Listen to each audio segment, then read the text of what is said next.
Thanks for tuning in to another episode of The Most World, American Politics. And once again, I'm your host today. I'm Minister, and she's Nicole Nicole Bolton. Boat. I don't think, can we hear you? Can we hear you, Nicole? Are you there? Are you here with us? I hear you. You can't hear me? I hear me and I see No, you. I can't hear you right now. Can you hear me? I hear you clearly. And I can see myself on Hold your on a second. You know screen. where I might be. Hold on a second. Hold on a second. It might be on my end. Hold on just a second Okay. here. Yeah, All right. No. I gotta make sure I got some stuff together here. So it might be on my end here. Let me do this real quick, and I might be able to hear you. Okay. All right. All So right. now go ahead. Can you hear me now? No, I still can't hear you. Hold on a second. What? Let me Can you see. see me? But you on it. I can start hearing you. I can hear you a little bit now. You started to come on a little bit. I can see that Look the at it. volume is there. Yeah, the volume It is sure there. I just can't is. hear. It's I hear there. you. I hear you. I can hear you a little bit better now. Yeah. Okay. All right. So today, Okay. Nicole. I Yeah. turned my volume on my end. So there. Yeah. So how you doing today? Okay. I'm great. How are you doing? I'm doing good. Yeah, I'm doing well. Everything is well. Everything is going good. We had a great show yesterday with the kings and priests, biblical agreements and discourse. And uh, as always, you were very, very informative. And your intake is input, I should say, is always welcome. And so everything is good. And we briefly talked a little bit about some things regarding some of the current events that's going on. So during the week, mostly I do, Kings and Kings and Priests Biblical Agreements is on Sunday, but then I do the most dangerous combat sport in the world, American politics, and also another genre which is called independent media reports, which is kind of sort of between what we're doing today. A little bit of independent media reports, and of course, the most dangerous combat sport in the world, which is American politics. And we're going to be we're going to be touching a little bit on both of them today. Okay. Starting with this situation with this young man in Mississippi that had the misfortune to be in the wrong place at the wrong time with the wrong people. Uh, uh, Nolan Wells. And so there was some updates today on that situation with Nolan Wells, and we're going to go ahead and we're going to look at a little bit of what they were saying about the circumstances of Mr. Wells and how this information is coming out regarding his demise. Sad story, of course, but we're going to get into it and take a look and see if we can get a little bit more insight on what's going on, what was going on, what was taking place with Mr. Nolan Wells. But before we do that, we want to give a shout out to all our sponsors, and we're being sponsored by today, as always, admy.name. And Nicole, you can go ahead and talk about your channel. So my channel is Them Parts on YouTube. We talk about, I share my life and I talk about whatever is on my mind. Okay, very good. That's a good thing, right? I'm quite sure there's lots of people interested in your life, Nicole. I can only imagine Oh yeah. how many. Oh yeah, I think so. I mean, you don't think so? That's a question, Nicole.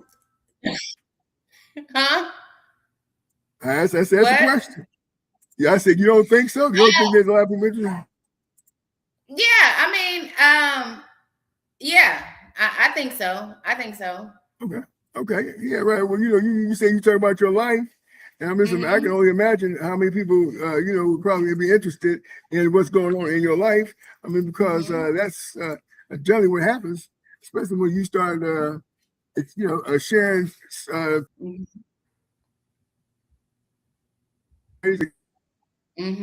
I get a lot of people who want to know about me as well. Right. And I'm a man, Right. so I can only imagine what a woman, how many men would want to know about what's going on in a woman's life. So if I'm getting a lot of people, want to know certain things, I know that you probably are as well. So what do you share? What do you share on your? Matter of fact, if you want to, we can kind of look at it if you want. But I don't know if you want me to or not. But if you want, we can take a look and see what the. I'm kind of curious as to what people might be seeing when it comes to your life. No, I don't want to share right now because I haven't posted anything new on YouTube recently. I think the last thing I posted, I was talking about a headline, I believe. But like Okay. I said, I talk about a lot of different stuff that just comes to my mind. So one show I was talking about poly relationships and what I think about that. Another show I Okay. was talking about older men dating younger women and my thoughts on that. So it's different stuff. But yeah, one of these days we can take a look at it together. But I want to have something more recent. I want to have something more recent. Okay. Okay. So yeah, quite sure that the folks would be interested in giving a little bit of input, certain things that you may or may not be doing, especially over there in the parts, right? Yep. Yes, them parts. Yeah, them parts. Okay, that's very good. Very good. Well, them parts are very. I've seen it. I find it to be very interesting. So yeah, I think that the people are going to enjoy. Those who get opportunity to to take a look at your channel, going to enjoy the things that you're doing and how you're doing it. But so right now, though, we're gonna go ahead and we're gonna get some update on this situation with Mr. Nolan Wells, and we're going to listen to what this lady has to say regarding the situation. Obviously, are you guys hearing these latest updates coming out about Nolan Wells? So allegedly, Nolan did leave the island, and he went back to Wyatt's house for a pool party. And during that pool party between Wyatt, Nolan, Evan, and somebody else, and apparently they beat Nolan to death with some sort of bar or pole. There are people that are putting out witness statements stating that they were there and they saw Nolan spitting up blood and that these boys urinated on Nolan. They are saying that Evan's mother knew about the whole thing. And allegedly, they took Nolan's body back to the water. They're saying that this is the reason why it pinged on land at that house before they found that phone. This is why that boy told his daddy that Nolan was like a brother to me. Was like a brother to me when he showed up to get his car. It's because they already knew he was gone. Is this the reason why they needed dental records? Because he was unrecognizable? This case is starting to bust wide open. And we all knew that something else happened to Nolan. Now the question is, which of the parents helped those kids? Are you guys hearing these latest updates coming out about? Okay. All right. So obviously there are some things, some updates regarding this situation with Nolan Wells, and now they're saying there apparently some type of altercation with a bar pole, and there are people that put up witness statements that say that they were there and they saw Nolan spitting up blood, and that the boys were urinating on Nolan, and one of the parents knew all about it, and they actually took the body back to the water, and it's the reason why there was some pinging going on with the phone, and so that's what has been coming out. And so, some interesting things. Some interesting things are coming out regarding this situation with the Nolan Ryan incident. The Nolan Wells incident. So yeah, that's there were a lot of talks on some shows earlier today regarding this situation. Of course, they're being tight-lipped. Obviously, there's some type of cover-up because. Not necessarily. I'm not gonna call it a cover up. It could and say that they would caution because they don't want to expose the case to where there could be some type of hiccup regarding the legal system regarding evidence being insubmissible. That makes sense to you, regarding the criminal aspect of it. So that's this is, of course, we talked about it yesterday, and you asked me what I thought. I'm like, yeah, with some foul play going on. So this thing is starting to unfold and unpack, and that's basically what's happening. And so here we see the pictures of the young man's face being blacked out, but here goes a picture where we can see all of them, what they look like. So obviously these young men, these three young men, and I'm not sure who was who, but these are probably three of the men that they're talking about the issue behind the young man demise. And I'm quite sure they don't want to expose too much of the case to where it can put the case in jeopardy, I guess. Are you sharing a photo? Because it's not up there. Yeah, I am sharing a photo. What about this photo right here? Can you? Because we're on this end, I can see the photo just fine. But it says we can't see it on this end. At least I can't. You can't see it. Okay, then. Well, maybe I'm glad you mentioned that because I do see a photo, but I'm not. It says it's not. It's loading, but it didn't say that it's there. So let me go ahead and do this. We'll go ahead and we'll actually get some more video footage on this. So I wonder if the news or the police actually said that he was beaten to death. Like, was that released, or is that people like the lady from TikTok piecing things together? Well, they're saying that there's some type of there's some updates, but let's go ahead. We're gonna play this video when there's some updates about it, and get a little bit of insight, a little bit more insight as to what's going on with this from a different perspective. Okay. We'll just go ahead and we'll take a look at that right now and see. As it says, new clues emerge. With the Wells mystery, it says here. So let's go ahead. Well, let's take a look at this. See what's going on. A lot of new updates in the strange death of a teen on a boat trip to celebrate July 4th. The mysterious circumstances surrounding him being left behind, his body eventually being found washed up on the shore of an island. They're only getting muddled right now. So we're going to sift through all of it and bring you the very latest. Welcome to Sidebar, presented by Law and Crime. I'm Jesse Weber. Look, if you follow us here on Sidebar, we're always talking about the risks out there, the dangers. Have you ever thought about a data breach? You and your loved ones, your private information, constantly a risk of being leaked, which is why I want all of you to keep your data safe online. Here's how you do it. Incogni. Incogni tracks down all these old posts and search sites.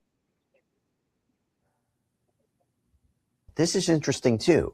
There is a judge with apparently a connection to this case who's now spoken out, looking to seemingly set the record straight on these rumors surrounding her family's connection or involvement. And now the case is being attached to perhaps one of the most recognizable civil rights attorneys in the country, Ben Crump. Just recently spoke to ABC News, raised some serious questions about the handling of this case, is now representing Nolan's family. And all this while Nolan's body is being flown out of state for an independent autopsy, the results of which are potentially, reportedly, expected as soon as tomorrow. But I just want to take a moment here because a lot has happened and I want to try to get an understanding of it before we get into the new details. So this all started with that trip to Horn Island on the 4th of July. Now, if you're not familiar, Horn Island is this long, thin barrier island. It's about 10 miles off the coast of Mississippi. It's part of the Gulf Islands National Seashore, only accessible by boat. It's known as a spot where people like to go have some fun out on the water, especially on a holiday like the 4th of July. And that is exactly what authorities say 18-year-old Nolan Wells and a group of friends decided to do. That they apparently took out a private boat out to the island for the day, and something went wrong while he was out there. According to police, Nolan was in a northwest tip of Horn Island. His friends reportedly told searchers that he wanted to stay behind to talk to a girl, was planning to catch a ride back with another group. They ended up leaving. But when Nolan didn't return home, his mother reported him missing, setting off this massive search, involved multiple agencies, including the Jackson County Sheriff's Office, the United Cajun Navy. Now, we spoke with the vice president of the United Cajun Navy, Brian Trasher, in our previous episode, because he was part of the search. He was actually searching in the air when the news came in about Nolan's body. I saw the body from about 300 feet in the air, and I can tell you that it did not appear to be waterlogged. It was only in the water for a couple days, but nevertheless, the sheriff's office put out a statement saying that they had no reason to believe it was not Nolan. Yeah, so a park ranger discovered this body in the water off the Northwest on July 7th. The family confirmed it was Nolan, but this is where things get complicated, because since that time, the case has taken some turns. The questions have only deepened. And I want to talk about what is happening right now. And now I want to bring on somebody to help make sense of everything that's happening. Joining me now, civil rights attorney, friend of the show, Joe Richardson. Joe, thank you so much for coming on. Particularly, I know you're at a conference, so you're very generous with your time. So Joe, thank you. Always good to be here with you, Jesse, always. Thank you. I feel the same. So I want to start with the biggest development here, right? Arguably the biggest development. The family has hired Ben Crump, who is now representing them. He has been involved in some of the most high-profile cases in the country in the last few years, if you think about it, right? Representing the families of George Floyd, Trayvon Martin, Breonna Taylor. And he put out a statement this week that's getting, a lot of people's attention. I want to read part of it. Quote, "We've been retained by the family of Nolan Wells, a beloved son, teammate, and friend who went out to celebrate the 4th of July and never came home. The wide receiver at Southwest Mississippi Community College was preparing to return for the upcoming football season and would have turned 19 next month. His family deserves answers. They deserve the truth. We will not rest until every fact about what happened to Nolan on Horn Island is brought into the light, and we call on investigators to pursue this case with the urgency and transparency this family deserves." Now, Crump also spoke with ABC News and revealed that Nolan's body is being flown to Washington, D.C. for an independent autopsy, saying the family has concerns about the investigation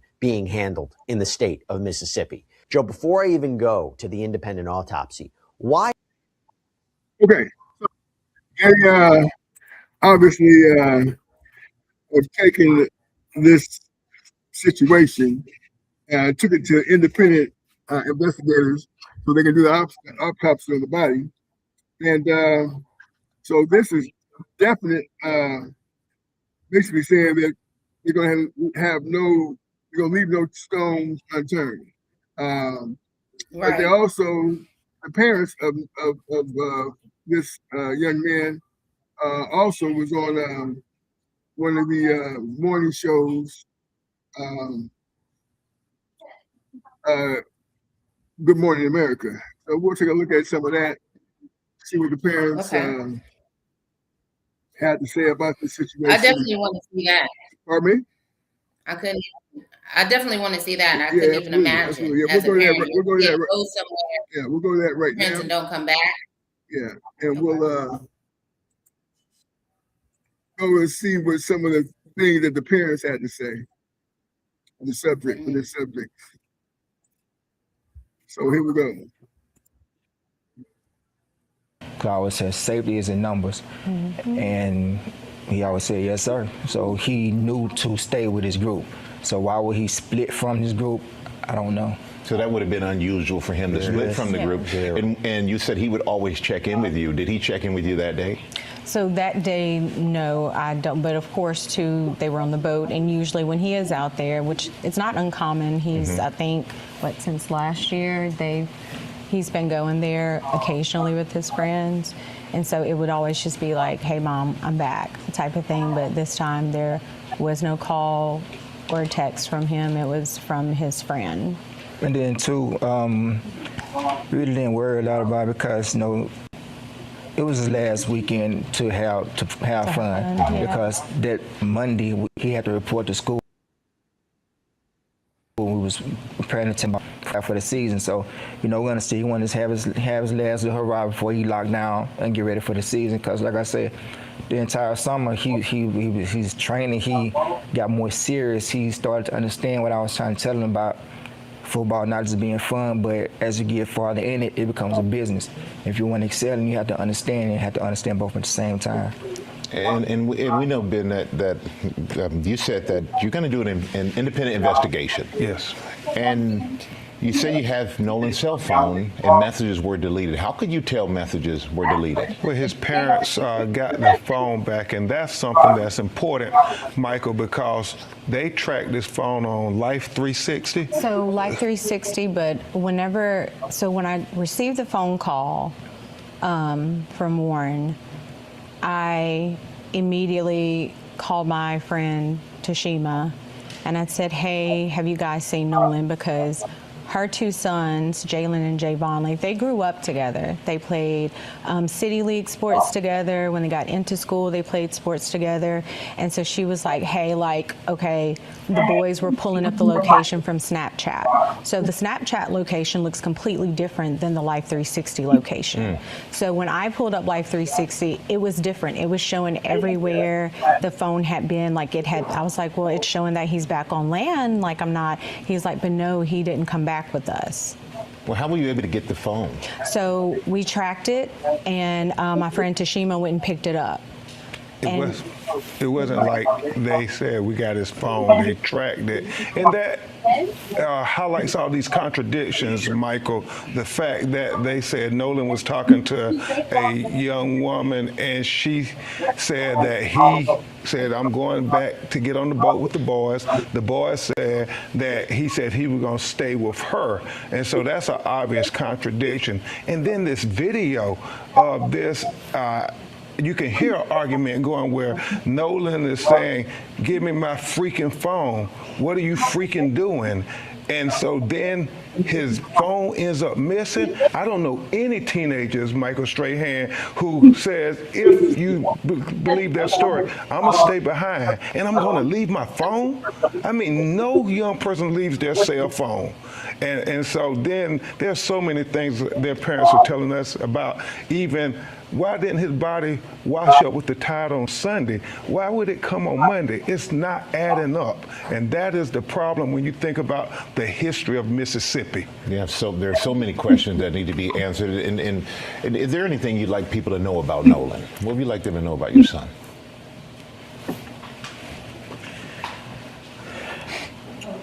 No, It's okay. Nolan, take your time. Nolan was very loving. He was liked by all. It was not a friend that he couldn't make. No, we'll be right back with more for the parents of Nolan Wells and attorney Ben Crump. We're back now on GMA with the parents of Nolan Wells, Christina and Elmore Wansley. And I want you to please continue to tell us what you want the world to know about your son. So Nolan was just like this bright light, right? Walk into a room, his smile, his energy was just so infectious. It's almost like he drew you into him. And he was just one of those people, he always wanted everyone to be included. He didn't want anyone to feel left out. I remember one of his teachers emailing us. I can't remember what grade he was in, but basically it was math class. They had a special needs student, and she asked a question, and Nolan got everyone to put their hands down because he wanted that student to answer. And so student answers the question, and she was like, Christine, the classroom, Nolan went crazy, and everyone else started going crazy, just celebrating that child. Making them feel included. And that was the person he was. He loved everyone. And I always told Nolan, you have to be careful when you have such a big heart like that.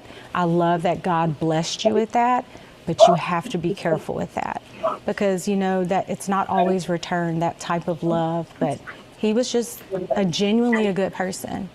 I always say, all the best parts of me are with him. And Dad, anything else you want to add?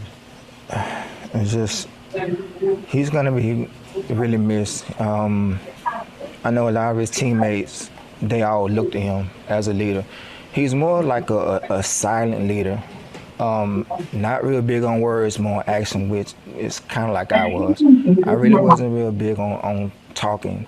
I really want to show you, and you follow me, and people follow him, and it's gravitated. He put in the work, he worked hard, and he knew he was focused on what he wanted, and he wanted to make life better for, his family. He wanted to have his own family. He used to say, Dad, I want to do this, I want to do this, I want to do this. I said, well, son, you got to take it one step at a time.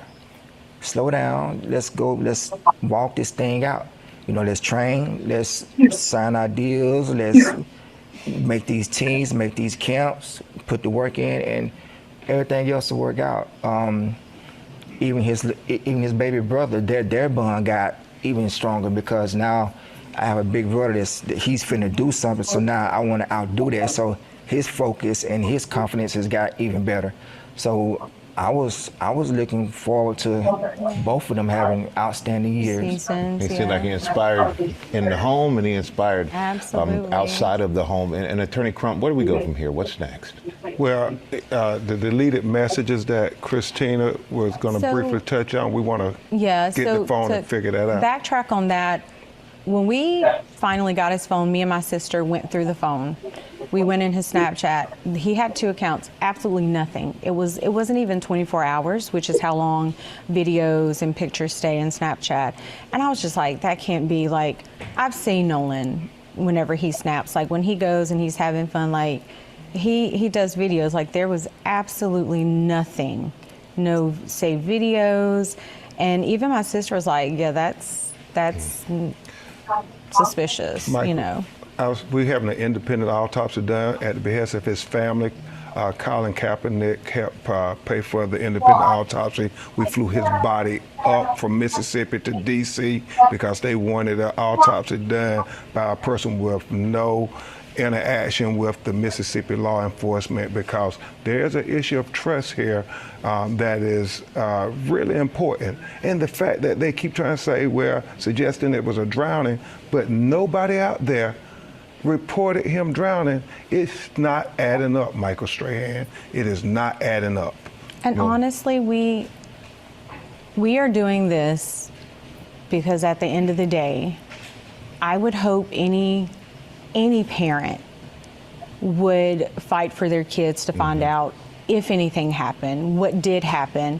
So we just want honesty and transparency. We want a thorough investigation. We want that same respect that would be given to anybody else, and that's it. We just want answers. Well, we really appreciate all of you being here. We hope you get the answers that you deserve to have, and we hope you get the closure that you need. Thank you all for being here. Yeah, all right. So yes, Well, it doesn't but sound obviously like, they I was gonna say, it doesn't sound like they know the cause of death. Like, if he was beaten to death, you can't mix that with a drowning.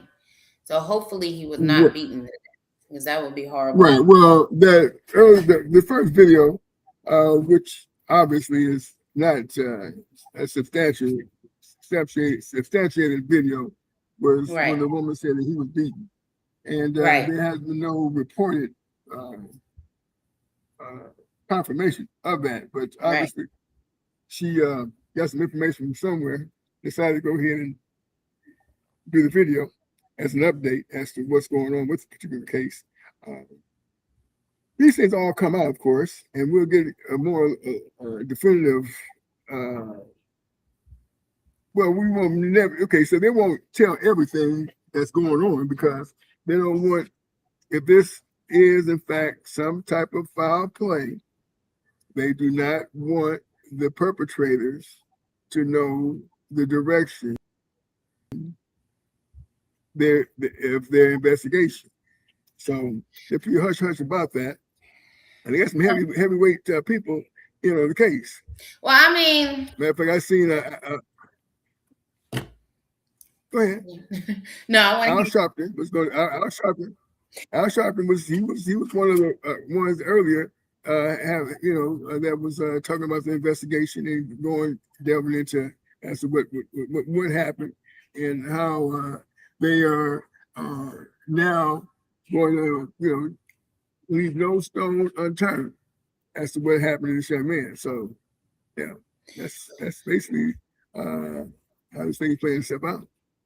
Well, I can understand the state playing that way in certain cases, but not in this one, since he was with a specific group of people, so they know that more than likely they're only looking at those people, unless there was other people. That's true. On the island. So I don't see the need in this case to like withhold information from us. To what is the suspect or the perpetrator gonna do? You know, they can't change the situation. They've already got the phone back. They already have access to the deleted text. They should know who he was in that argument with, because they heard the arguing. So the mom or the dad should recognize the voice, or somebody should, and they have his body, so they know if it was a violent death, at least, even though they don't have the autopsy. They know if it was a violent death or or not. So I don't think in this case there's a need for the police to be all hush hush. Oh, we got this information, we don't want to put it out there because it might affect the case. I don't see that being the case. If they're withholding information, there's some foul play and they on some bullshit. Like that judge, like whatever showed earlier, had that judge who says her family's involved with the guys who was with Nolan. Like that's conflict of interest. Like she should not be on the case. They like not only move the autopsy to Washington, D.C., but move the whole case. Well, there's obviously there's definitely some independent agencies involved with this now, and so they're not leaving it up to the state of Mississippi to get all the evidence, or submit all the evidence. They got it. Obviously, they went and got their own independent officials to take a look at this.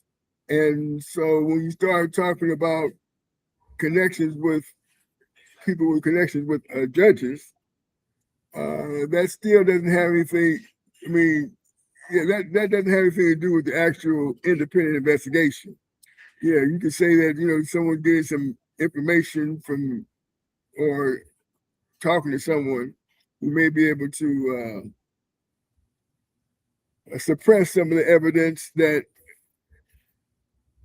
they don't want to come out. And I'm not sure if that's the case or not, but the point is that they haven't made an arrest. So they obviously, if they have suspects, they haven't not made an arrest or haven't made any arrest, plural.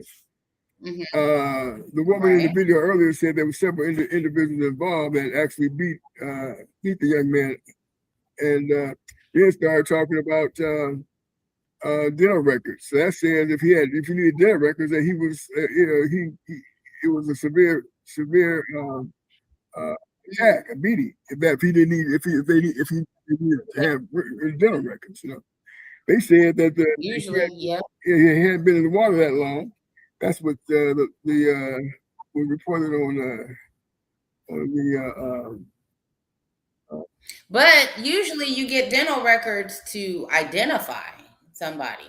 Mm-hmm. That's usually when the body is too decomposed or too bad to even be for sure that this is that person. Mm-hmm. Well, they said they know that this is that person. So I don't even know if that lady's correct about the dental records or if any of her information is correct, to tell you the truth. You don't know. That's true. You don't know. But this is some of the things that is out there, and some of the conversation that's taking place as to what is going on. And we're just reporting what we hear.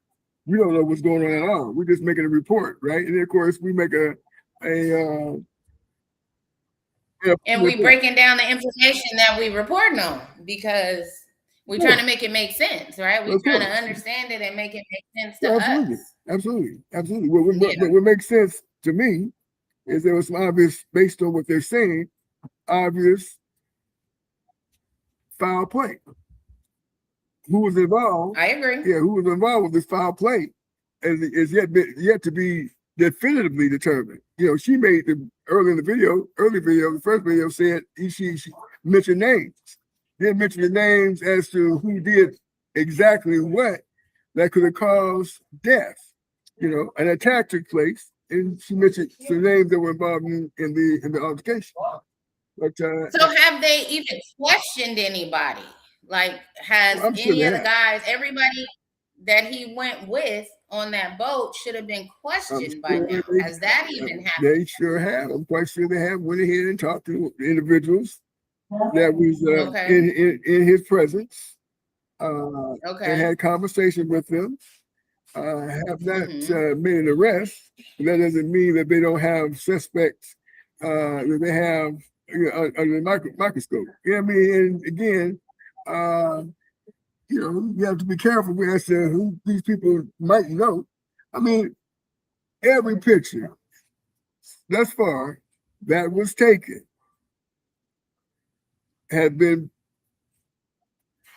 Caucasian people. You know, these people are not. I'm not sure where he lives, what type of. Mississippi. Yeah. Well, I'm talking about where he lived in Mississippi. I know the state in which he lived in. I'm not sure, Okay. what the demographics are within that area where he lived in. Obviously, he was around a lot of white people, and so what happened and how It sounds like. Oh, sorry to cut you off. sorry. I was saying it sounds like his mom said he goes to this island every year or all the time. Right. So I just assumed he goes with these people all the time. Like, this is not a new thing, him going with this group of people. So, you know, I just wanted to point that out, that, you know, it's not like a one-off that he went with them. It's a one-off that he did not come back. So why he did not come back is the question and the problem. Right. Yeah. Well, we know he didn't come back alive. So parts that they're investigating, obviously, they want to get a clear cause of death. They want to make sure they know a cause of death. Obviously, you know, that they took the body out for independent autopsy. They have got a report, cause of death of some sort. But obviously, they want to make sure that Well, they said it wouldn't take long for the autopsy to come back. They said it wouldn't take long, which right. is Okay. Well, then a couple more days, we're talking about that. But the most important thing is that they have taken the reins and took control of the investigating on their own, and that's very important. That they go ahead and that's good. And that's important. That don't mean it's going to prevail, because I mean, we've seen Ben Crump take over cases before that did not prevail. The first one was Trayvon Martin. He lost that case. Well, they did find the individual. Of course, we knew, George Floyd. Yeah, that wasn't George Floyd. Wait, George Floyd, not George Floyd. What am I talking about? George, whatever his name was. Yeah, that individual. He was acquitted. He was acquitted. Yeah. Yes, he won. He beat that case. And in my mind, it makes no sense. That case should have been the easiest case to win, in my personal opinion. That's just me. Well, there was a law. Okay. There was a law that protected it, stand your own ground law. What law? Stand your own ground law. Okay. Yeah, he used the stand your ground law, but he was the perpetrator. He was the one following Trayvon Martin. That is true. That's exactly right. That's the part. Right. He proved that on his own. But Right, if that's you true. watch the case, and I know I'm getting all off of Nolan Wells because I don't know much about that, and I hope they figure out what's going on there. But I just say that to say that sometimes when it looks like it's an easy win or as clear as day, like in the Trayvon Martin case, okay, George, whatever his name was, used the stand your ground law, but he was the one Right. following the boy, right? And then he True. said Trayvon attacked him and Right. started beating him up, and Right. then he had to protect himself. Now, there is Right. where there was no proof. There was absolutely no proof that Trayvon Martin attacked him and beat him up. There was no proof of that. But in court, somehow he was able to prevail based on that fact. Yeah. Well, okay, so he was there. Okay, so we're talking about George Zimmerman. Okay. So the guy, yeah, Zimmerman, George Zimmerman, okay. And so in that particular case, it happened in Florida. And Florida has a stand your ground law, or whatever that thing is. Which don't apply when you are the perpetrator. Don't apply when you are the one who is causing the issue. Right. Well, he called it self-defense, is what he called it, self-defense. And for example, had the young man, and again, it wasn't like he got shot in the back. He ran away, so he got shot from the front. From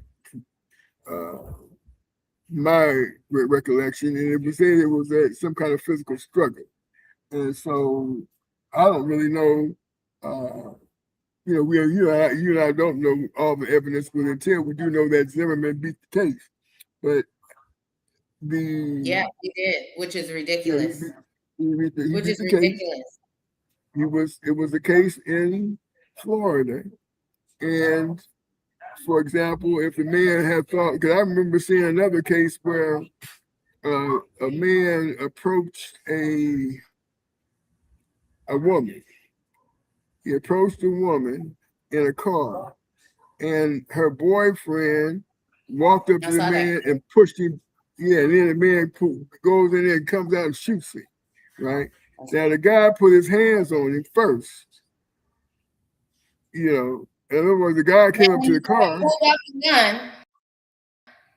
He pulled out the gun. The black dude backed up. Yeah, but he had already. And then he shot it. He shot anyway, right? Exactly. He had already been pushed to the ground. See, so he's already been assaulted because the man put his hands on him. That's why I tell people of color, call 911. I mean, don't hesitate.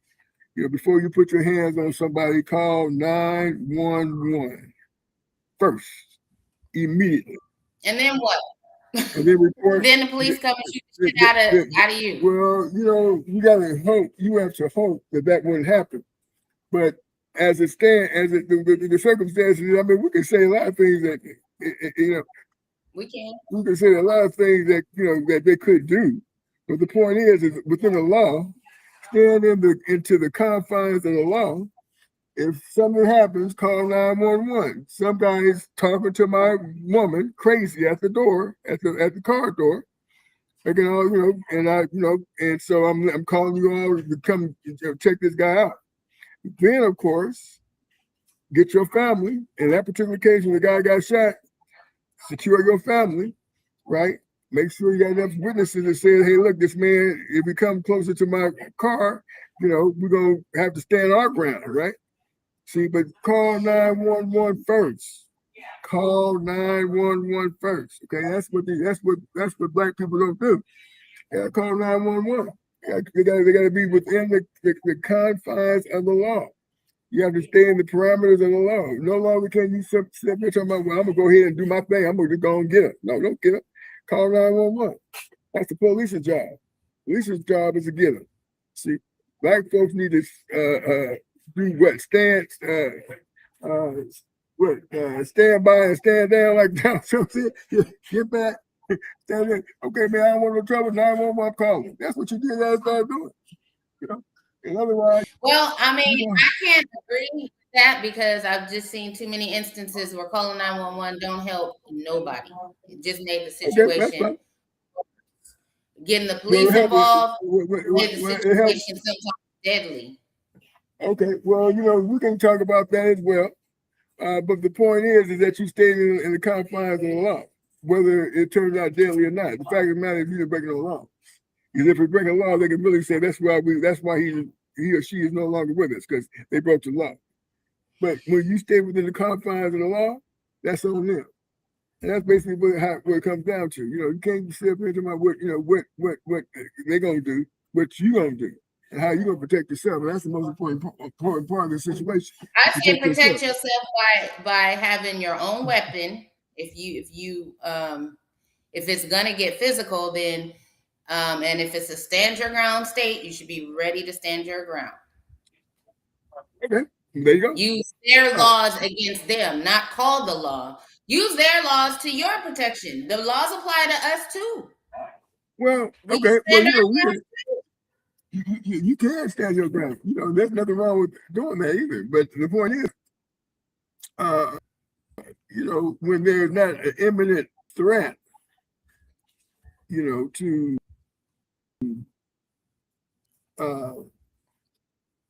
lethal force, you don't see that lethal force playing itself out, call them. I get it. If you got to go ahead and you have to act to save your life, that makes all the sense of the world. But if you have enough time to say, look, like for example, a young man who, when the man was talking to whoever he was talking to, and he came around and he grabbed and pushed him on the ground, if it just says, please sir, stay away from my car, don't talk to my family, I'm calling 911, at least he would have been the one to initiate the protection of the law. The phone call to 911. Yeah, right. Yeah. The protection of the law. What is that gonna say? You know what I'm saying? Or if you're saying instead of pushing the guy, call 911 first. Right. Let's say, for example, let's look at it this way. Let's say, for example, the guy never pushed it. The man went up to the car, started hollering at his woman, and the guy never pushed him, never put his hands on it. Said, sir, get away from my car, calling woman. Right? Yeah. Yeah. He didn't push it. Yeah, see, let's say, go ahead, I'm sorry. Let's say the man said, you know what, excuse you, I'm gonna get crazy with your woman. I'm going up to the car and do whatever I want to. And the man turned around and knocked him, hit him and knocked him out. Didn't push him to the ground, knocked him out. Protecting his woman. He ain't going to jail for that. They have video. There are a lot of people that seen that video. That man got off because the man pushed him to the ground. He put out his gun, pop. Right. Yeah. Well, I say, what if the old white dude was arguing with the lady, followed her to the car, still getting belligerent, and the guy do what you say, hey, sir, get away from my car, I'm calling 911. Right. And the dude keeps getting belligerent. He don't stop. Right. Instead of pushing him, stand your ground. You can protect you. Stand your ground. Now you protect him. Right? You protect him. Right? Because the man turned out he's gonna get to the point where he's like, for example, he had to break a law, like to open up the car door. That's breaking and entering. Like, for example, you go to the store, somebody walks out, follows you follows you walking out, from the store to your car and open up your car. That's breaking and entering. Right? That's the same thing as breaking and entering. Right? You turn around. It sounds like it. Yeah, it is. That is what it is. You turn around, go into your purse and start pop, pop, pop. That's like saying that's like. I would even beg to differ that the aggressiveness and the belligerence of him cussing out that lady and following her and her children to the car. Right. Could have been a stand your ground case. Well, it could have been. It could have been. I mean, we don't really. I mean, I don't. I'm gonna put it that way. I don't know the full circumstances, the totality of the situation. I only saw the a little snippet of the guy walking up to the car, saw the same thing. and the guy pushed him down, and he pushed him down to the ground. And the man come out firing. You know, when the man come out firing, the police came and he obviously didn't get arrested because they showed the tape of the man pushing him to the ground. Yeah, pushing assaulting. Right. So I'm saying, if he hadn't pushed him to the ground, but just protected his wife and his kids in that moment, because the guy was being very belligerent, he was not stopping, he was still coming at him. If the dude had stood his ground and shot the man for him and his family's life, that's still standing your ground. Okay. Then the situation would have been worse. He would have went home to his family. Well, it should have been. It should have been. It should have been. You know. Well, this we have is what I'm saying. Like, protection that we think we got, we don't have. Calling 911 ain't protection for Black people. I've known too many people who. Okay, that's fine. I'll have to in my say opinion, that. my opinion. You run a better. You run a better chance of sticking with the law, staying within the confines of the law, than stepping out of the boundaries of the law. I'm saying stay within the law. I'm saying use the law to your advantage. Stand your ground goes for everybody. If you're in a stand your ground state and you legally carry a weapon, it goes for everybody. So I'm saying Black people should be. That's fine. Listen to this. Let's put it this way. Let's say that you took it a step further regarding you being a victim. A person approaches you or approaches your car with your family in it. You tell the man, back up. This is my family. You know, and don't touch my car. Don't go inside my car. Now, you go ahead and you get yourself in a position, because I believe the woman was in the driver's side. I'm not sure, in that particular situation.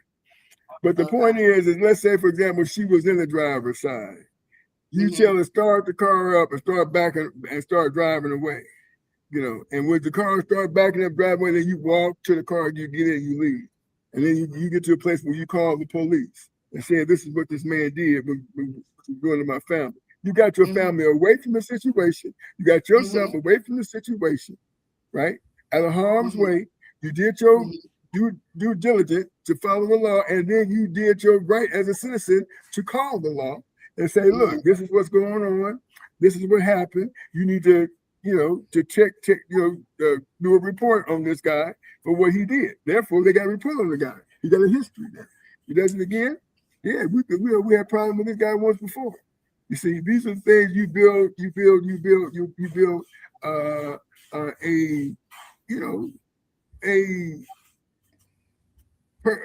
character, this person's character, right? Yeah, but a lot of that, it sounds good, Ted, but none of that shit makes a difference when you're in the moment, number one.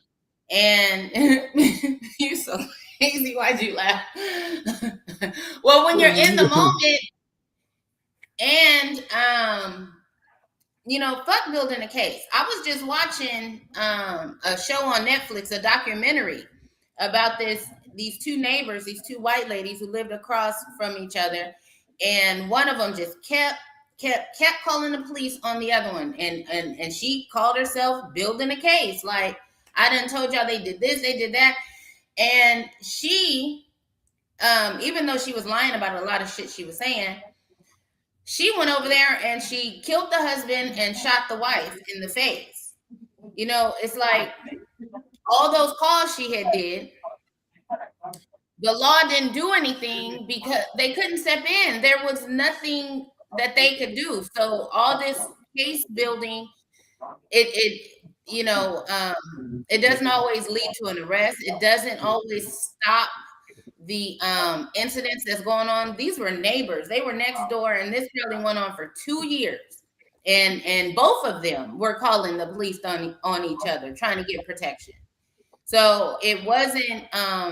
So I just disagree. I agree with protecting yourself. I wouldn't. I would say, I'm not one for physical violence anyway.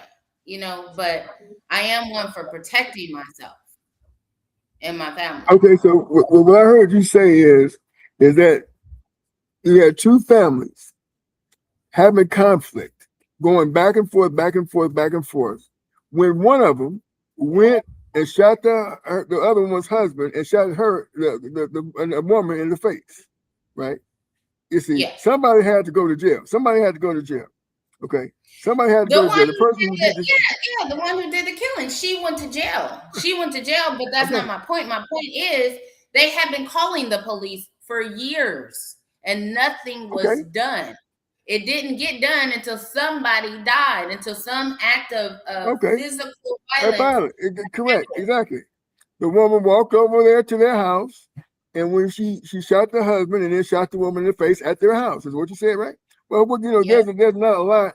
There's not a lot that you can do if a person takes things to that extreme, except for trying and run and get out of the way. If a person comes over, I'm talking to your point of calling the police to build that case. Those cases have been built for 2 years and nothing was done.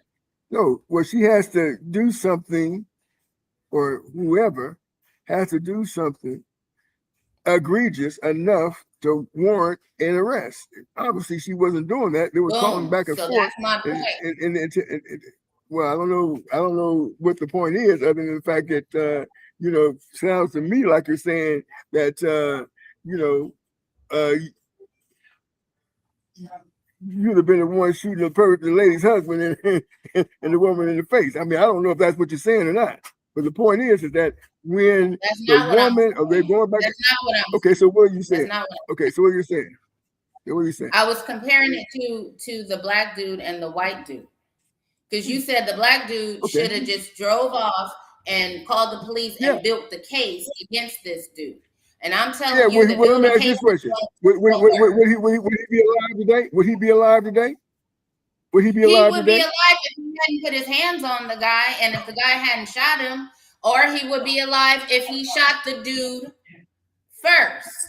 Instead of pushing him because he felt threatened, he should have shot him because he felt threatened.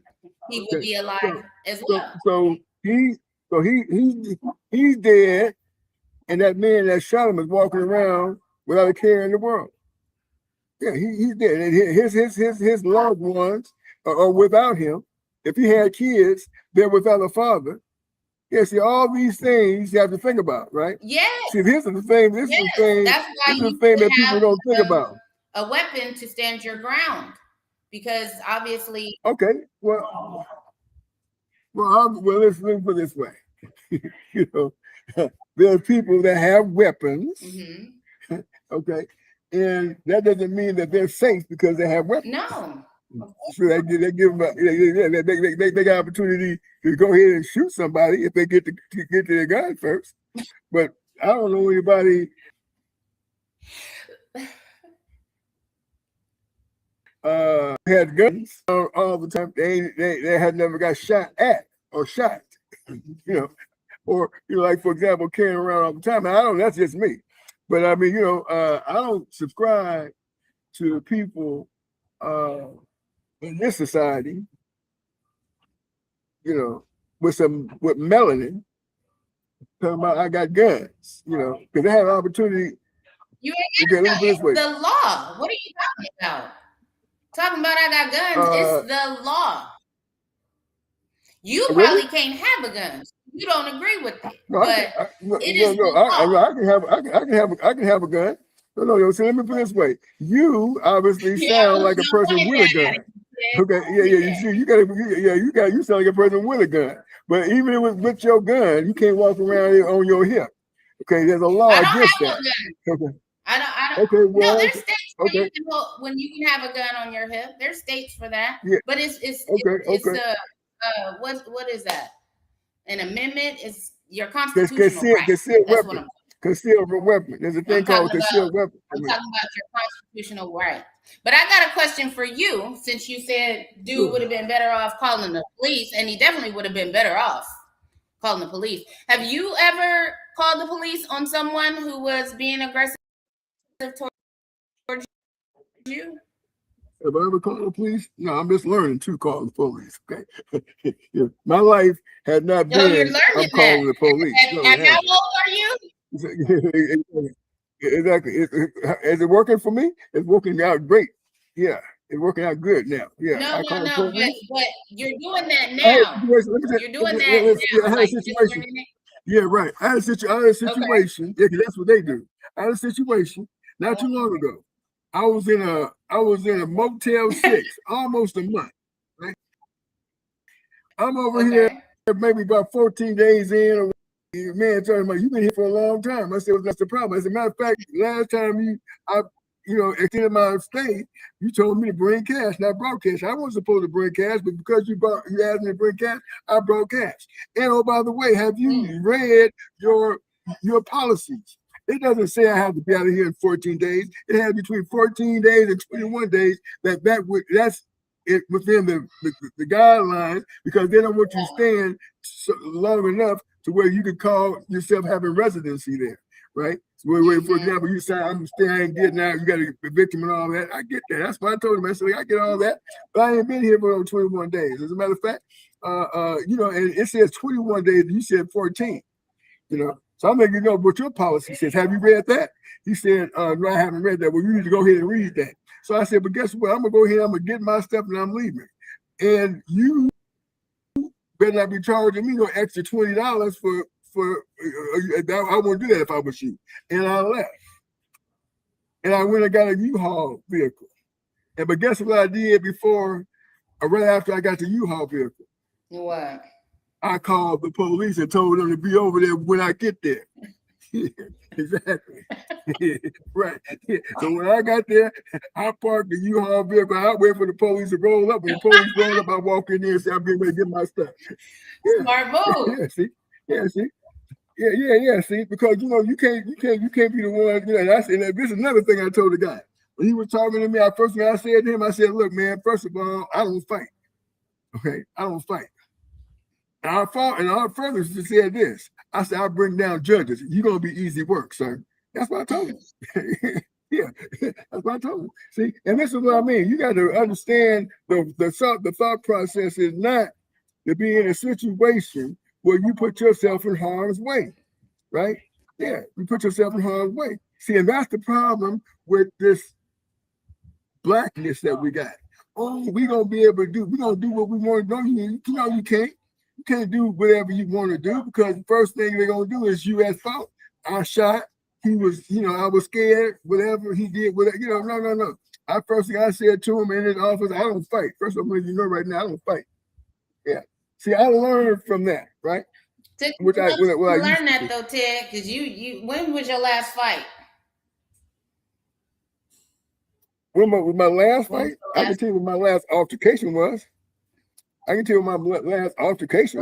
was that? See, I don't get into fights no more. I get into altercations, right? And here's the thing. Here's the difference. Here's the difference. Okay. I don't swing on it, right? Okay. I don't swing on it. Okay. Since I've had this, I've been suing some people, and it's been going on for quite a long time. I don't get into fights because they want me to be arrested. So I have altercations where I don't hit them. I tell them, I subdue them, then I leave them alone. I don't hit them. I subdue them, and then I leave them alone. That's what I do. You see? The last time I had an altercation, I approached these youngsters, and this has happened maybe about 2 months ago. Dudes, I'm talking about the two of them. One dude threw a rock at me. I said to the dude, I said, man, what's up with the rock room? What's up with the rock room? I was leaving where I'm at right now. I got up from where I'm at right now and was walking. And the dude walking past these there was three youngsters. One threw a rock at me. I said, man, what's up with the rock room? I'm like, man, why are you throwing rocks? And the bigger dude said, I'm talking to me. Talking to me. If that's when we start talking, the way we was talking, I said, well, man, if you ain't did no problem, you did that, you ain't got nothing to worry about. And there was a little one there, right? It's like he was 12 years old. I said to the little dude, I said, look, man, I'm not talking to you. I know you with this dude and you with that dude. You know, I'm not talking to you, but you'll see me tonight. That's what I told him. I said, you, and I said, I didn't say right now. No, wait a minute. I did. Listen, they already threw rocks at me, right? They already threw a rock. Then the dude started throwing several rocks at me. I said, what's going on? So I know it's you. You got the rock and you got the weapon underneath your shirt somewhere. I know he got a weapon. He had a gun? I don't know what he had. But I know he had something, and I already gave him warning already, right? I said, because first, let's say, for example, whatever they did, they would have to do it in a severe way to subdue me off top. I didn't think that was going to happen. But this is what happened. When I turned to the big dude, he wrapped me up real quick, and the dude hit me in the back in the head. Yeah, the dude hit me in the back of the head. So I'm going to sleep. Right? I go to sleep. So they figured, well, now he go to sleep, he gonna stay down like all the rest of them. But no, I got up, right? I got up. After I woke up, maybe about 5-10 seconds, I was up. They was running. I got up. I was all jacked up. I don't even know the severity. Let me ask you another question. Have you ever seen me beat up before? Never. I'm asking you. No, you have. You seen the after effects. You seen that? I'm gonna remind you when. I remember you got into a fight one time. You came to the house. You said you had gotten into a fight. The dude, there you go. And you got up out of it. There you. That's messed up. That's exactly right. I know. Well, see, that's what I'm saying. To me, I was messed up. Oh, okay. Because, but what happens is the next day I'll be just fine. Like they took pictures of me. I want to get okay. I came back over here I call up to him over at the Safeway. That's what I said. Okay, what Safeway? I came back at the Safeway. I came back at the Safeway. The dude was coming out. He was coming out of the Safeway. He started to run, the big one. And I started coming out and I fell, right? Because I didn't have no legs under me. I said, well, let me go into the Safeway and see if I can catch the other one. And I go into the Safeway, they weren't in there. And I said, I need some footage of these I just had a vacation with. And they showed, they came out, took pictures of me and all that kind of stuff, right? They took pictures of me, right? So whoever they was, and here's another thing. I seen the one dude about a week later. Now he was at the library, glasses down. I looked to the right, to the left, and the police was there. The police was probably trying to get him, he probably was already under arrest, setting up the other youngster, to come down so they can arrest both of them. That's how the game plays. That's how you got to understand how the game plays. And you don't go to jail. You don't go to jail. I underestimated them, didn't think they was going to get that aggressive. But no, I don't, but I'm hesitant on actually doing something to him because I'm not trying to get to jail. I got this case I got to take care of. I ain't got no time to go in no jail. But even if I didn't have a case, I would still be thinking, let me call this 911 first. Call 911. Stay out their way so I can live to fight another day. See, that's what people need to understand. Listen, these people getting themselves in all kind of trouble, getting killed. Yeah, they're getting killed. They might get $1 million or $2 million for wrongful death, but they can't spend it. Right. Okay. Yeah, the people can get it done. It finished. It's over with. George Floyd, he got money. Yeah, he got money. The most important thing is being safe.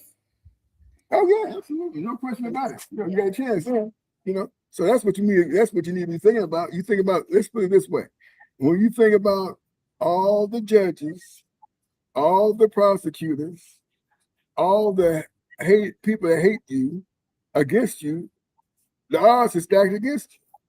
You got to level the playing field some kind of way. And to do that, you got to stay within the confines and the boundaries of the law. At least that's how I look at it. You can look at it any kind of way you want to. I mean, I partly disagree, partly agree.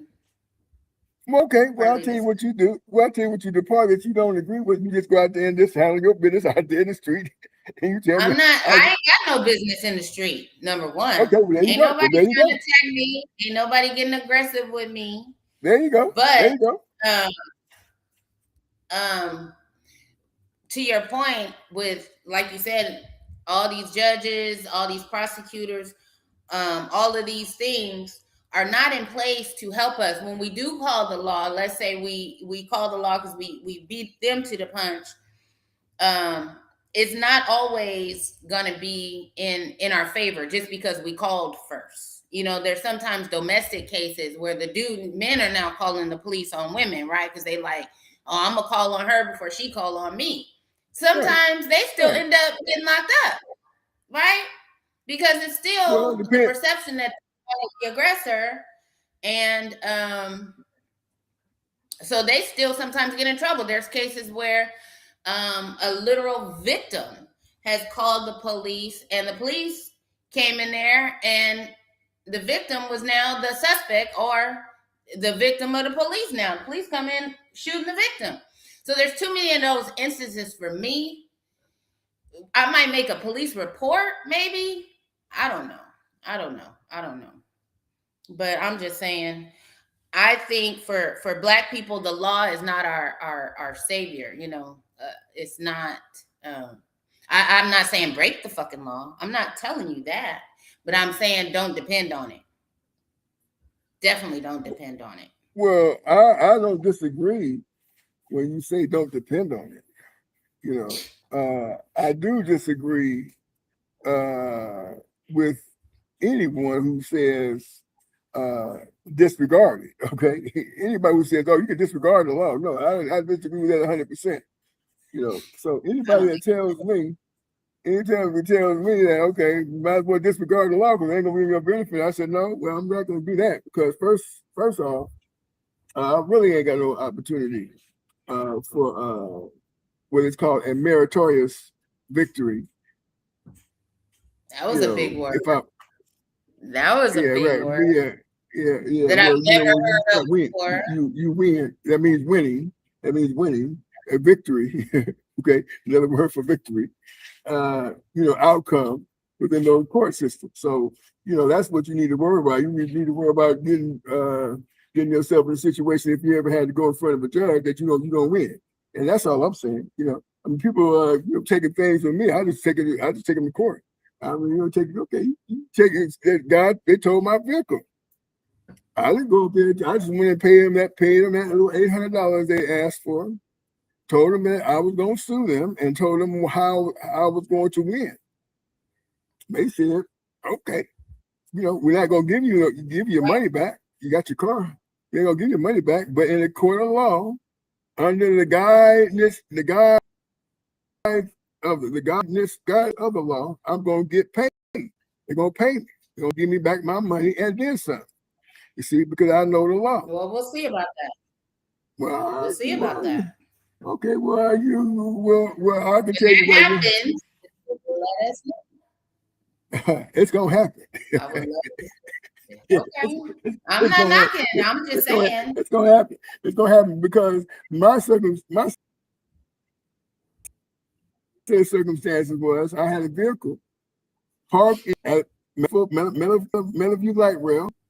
There was no sign that says you had to have your car off the premises within a certain amount of time. There's no sign out there at all. My car was legally registered. Yeah, current registration, insurance. Wasn't dismantled, and they decided they was gonna tow it. They said because Regional Transit told them to tow it. Well, Regional Transit told you to tow it. You gonna tow it because they told you to tow it? When I went to pick up the car, yes. there was not even a release, a mandatory release for it. In other words, I just showed them my ID and they gave me and paid me money and they gave me the car. Yeah, there wasn't no release. Usually, the police have to release the vehicle if they had something to do with it. Having it towed, but the police didn't tow it. It don't sound like. Did the police tow it? The police didn't tow it. The police didn't have them towed. They said that Regional Transit told them to tow it. Regional Transit can't tell you to tow vehicles. Why not? There's certain laws because How they regional don't have transit can't tell them to tow it? Now I'm the judge. regional Now transit. I'm the judge. Plead your case. Regional transit cannot tell. Regional transit doesn't have the authority to have them tow the vehicle if there's no signs on off-street parking that says your car has to be off the premises within certain amount of hours. Can only be on the premises for a certain amount of hours because that's not public property. That's private property. That's what it's called off-street parking. I didn't beat him before doing this. Yeah, right. I beat him the same way I beat. Yeah, right, exactly. I beat a police officer, had a vehicle I was driving towed on off-street parking. Sure did, had a vehicle towed. Then had the mitigating gall to turn around and say, I put tags on the vehicle and had me downtown in Sacramento County fighting a misdemeanor case for putting tags on the vehicle. And we're down there, I picked 12 jurors in the box. 12 jurors came, 8 of them, 5 of them 12, 6 of them 12 said not guilty, and I beat the case. And then I turned around and sued the tow truck company. How you got jurors in a civil case? 12 at that. No. It was not a civil case. It was a misdemeanor. It was not. Well, listen. In civil, you have jurors too. I had 12 jurors in the back for a civil case. Yeah, but not 12. 12 of them, yes, 12. But not 12, though. Yes, 12. Yes, 12. 12. 12. 10 plus I didn't 12. know that. Yeah, right. Yeah, you have 12 That's for civil cases. Yeah, right. Yeah, okay, well, I hope you win this other case. Oh, I'm going to win. I always do. I always do win. No problem. But I do got a question about how regional transit does not have the right to tell them to tow when it's their parking lot. Because regional transit have the knowledge and the wherewithal not to have anybody's vehicle towed without the legal parameters in place. And even though, yes, it is not public, it's public parking, but it's off-street public parking. For them to be able to say tow this vehicle, they have to have signs and that says your car can only be here for a certain amount of time. There is no signs at Melview Light Rail that says that. So your car could be out there forever. I hope you win your case, but I disagree. Because if somebody came and parked their car in my driveway, I have no sign there, but I could have it towed. Yes, you can. At your house, you can do that. Yes, you can. You can have them move. Okay, remove. What if I had a business and I had a parking lot there and I have no signs there, but somebody came and parked there? I can have what them you towed. would do is you could have them towed, but you have to first do certain things, like tell them they have to have this car removed within 24 hours.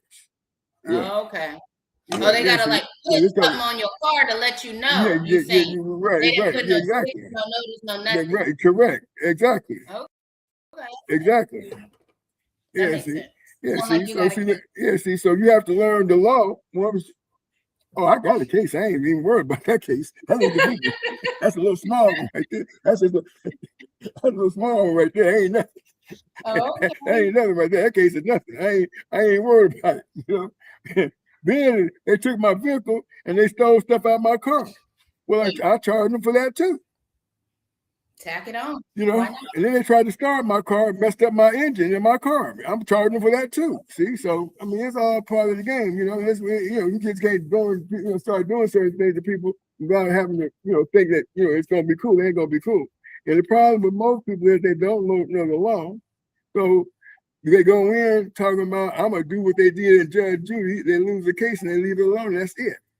It's over with. They forget all about it. That's right. No matter what the judge says, the judge can say, well. The judge would say, I'm gonna give it to the defendant. And as a plaintiff, goodness well, that shouldn't happen.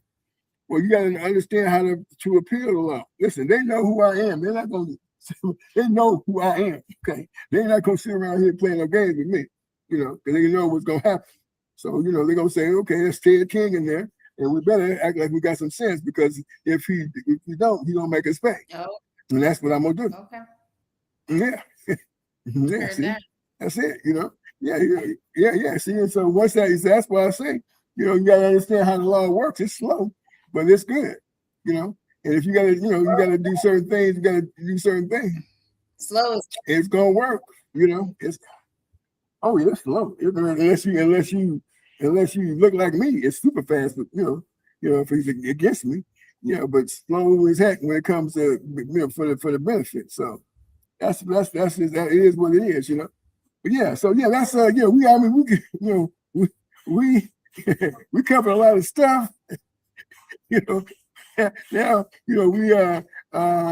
we talked about this. We got into the law quite a bit, which is great. But the point is that we have some lawmakers in this country bending the rules and making things beneficial for those. And then we just had a situation where one of Lindsey Graham just passed away. You know who Lindsey Graham is? I know he's a politician, a white dude. Yeah, right. Yeah, right. Well, he just passed. He just passed away, and so we got Donald Trump. He just had a conversation about how good a politician he was, and he'd be well missed, and this and that and the other. I don't know if that's how Donald Trump actually felt about it, but there's a few people. Yeah, I don't know if that's really how Donald Trump feel about it. But there's because this is today is. We're talking about this young man, Nolan Wells, update, but it also had to do with the most dangerous combat sport in the world, which is American politics, and independent media reports, right? Yeah, that's what this is. And so we're going to we're going to talk about this Lindsey Graham and what people thought about him. So let's go to. This is one of my favorite guys here. He becoming a fan favorite of mine, and Keith Boykins. And we're gonna let Mr. Boykins talk about what you feel about Lindsey Graham. I'm not gonna do it. I'm not gonna stand here and pretend that Senator Lindsey Graham was a great and honorable man just because he's dead, because he wasn't.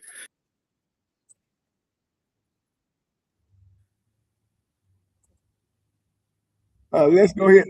Let's go back to him. Here we go. Because he's saying some very interesting things. And he's saying some very interesting things that I want to talk about after we get him situated here. He started the program, brotherly talk, we're not shutting down. But I want to make sure we get everything which Mr. Boykins had to say on the screen. So here we go. Mr. Boykins. I'm gonna do it. I'm not going to stand here and pretend that Senator Lindsey Graham was a great and honorable man just because he's dead, because he wasn't. Lindsey Graham was a miserable, evil warmonger with no principles. The sad, pathetic end of his career is a testament to a Republican Party that's become a cult to Donald Trump.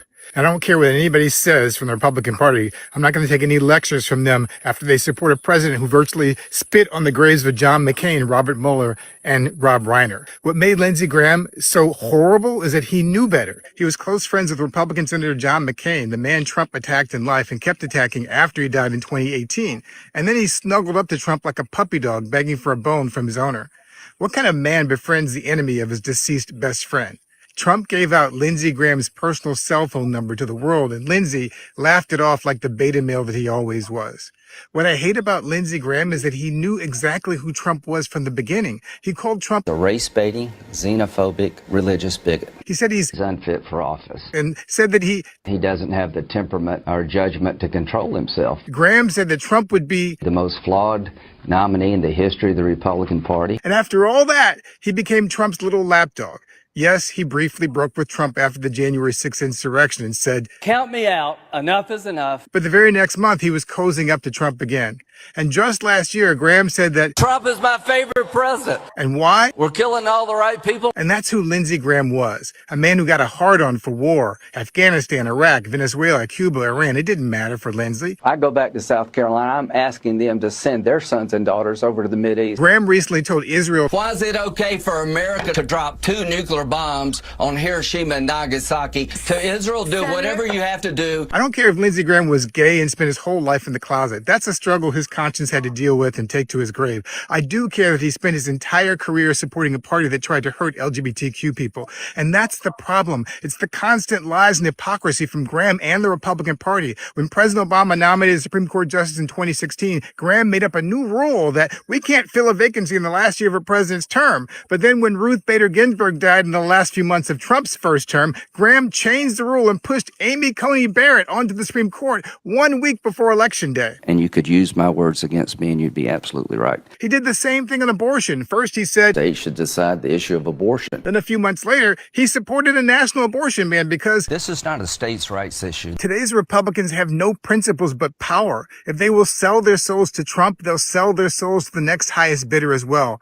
But now that Lindsey Graham is dead and Mitch McConnell may be next, it's time for us to put a stop once and for all to the mad cult of Donald Trump. Basically, it was talking about Lindsey Graham and how he's became a lap dog, a lap puppy for Donald Trump. Now, we're definitely going to spend the next half hour on this. We hope that you can still stay with us, Nicole, because I like it when you disagree. Oh, you do? I like the fact that I do. I like it that of course, makes it, and listen, it makes it more. Listen, if you agree with everything I say, it's no fun, right? I like it when you disagree because it adds to the show. Yes, we have to have that. You have to give more people that's disagreeable.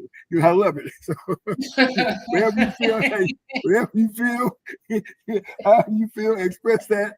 But what you know anything about Lindsey Graham? I don't know nothing about Lindsey Graham. No, I don't even know what state he is representing. State of Kentucky. That's okay. State of Kentucky. Yeah, you don't have to worry about that. He ain't representing. I recognize his face. Yeah, I recognize his face. I didn't know his politics. I didn't even know if he was a Democrat or a Republican. I do know that he's dead, and I don't know why. I don't know what happened. Right. Well, some people say there might have been some play going on with that, but we haven't. I heard that from somebody. Because right. They said he was something about. They said he had just went over to Israel, and then he came back. They said there was nothing wrong with him, and then I guess he didn't wake up. Died in his sleep, maybe. Did he die in his sleep? He died some kind of way. He died. It was a quick death. It wasn't. It wasn't. Yeah, it was sudden. It was sudden. Yeah, right. Yeah, he was dead. Yeah, I heard that.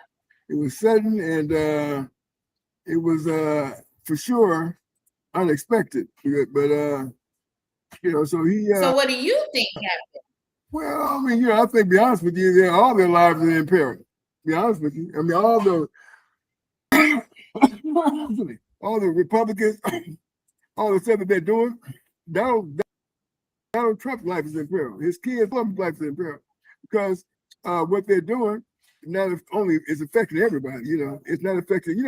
This is the thing, right? We have to never forget, never, ever, ever, ever, ever, ever, ever forget that this so-called white supremacy. I'm not even going to give my opinion. This is what I hear: white supremacy. Manifesting itself by saying, you know what, you're white, you're white, you're white, you're white, you're white. That means we got most everybody in the United States is white. Yeah. So I'm gonna call you white. You're Italian, you're white. You're Irish, you're white. So everybody's white. Okay, and so and that was because we had did a video not too long ago, so they would be upset with the rich. Now the rich have turned their back on them and stabbing them in the back. All you people, we're stabbing, we're getting you like everybody else. You're getting, nobody is exempt. We're going to try to make economic slaves out of everybody, and then we'll give our kibbles and bits as we want to, as you bow and bend down, bend the knee, And so right now it's like, okay, all of them is in peril, right? Yeah, because there's not enough, they're not giving enough money. Like, listen, they got enough money to house everybody.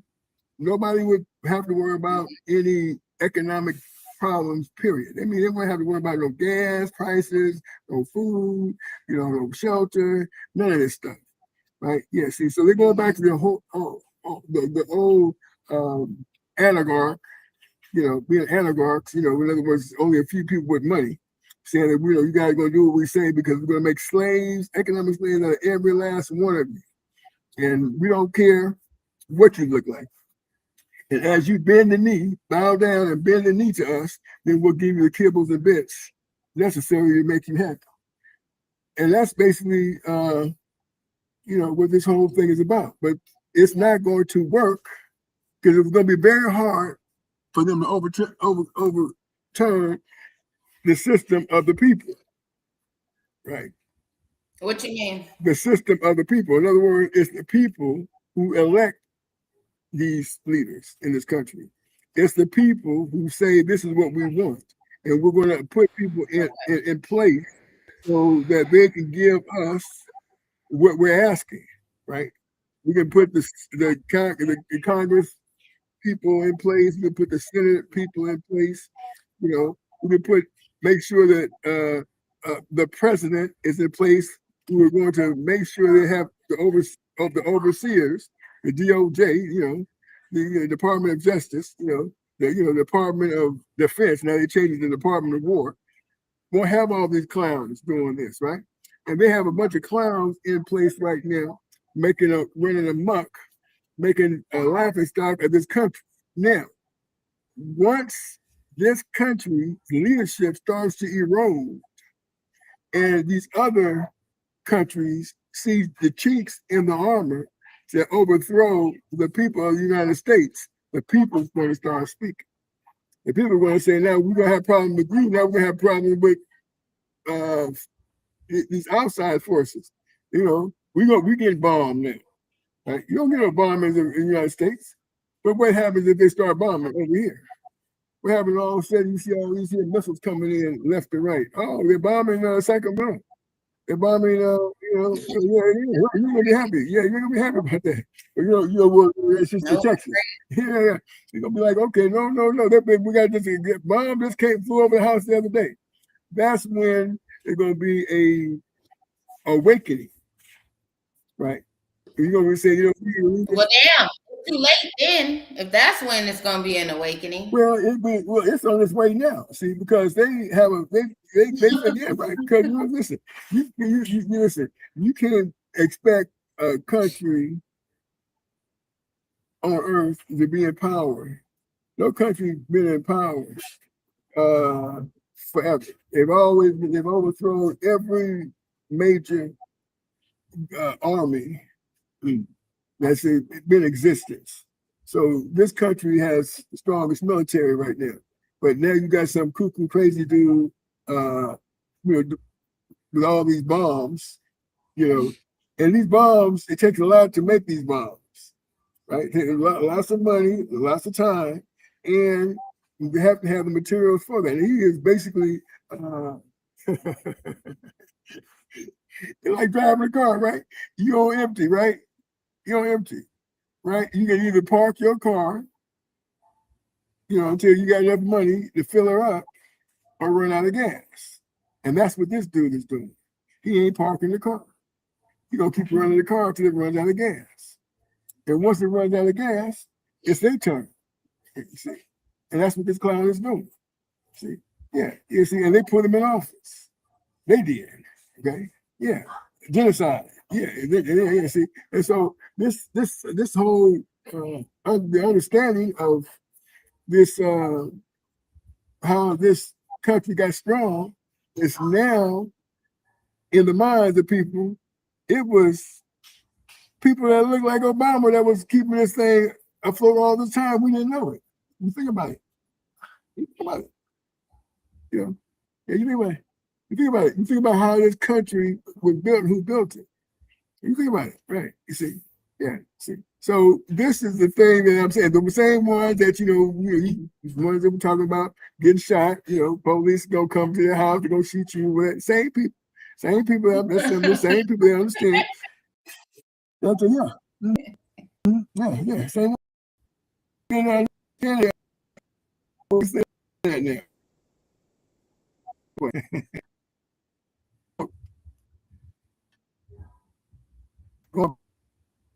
All like that.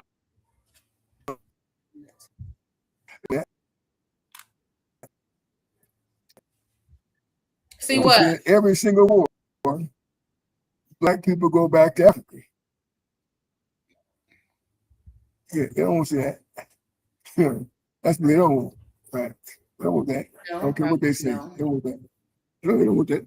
See, so what I'm saying to you is it's a whole new, it's a brand new, it's brand new, it's a brand new, once this is over with, people need to go out and vote every 2 years to make sure this don't happen again.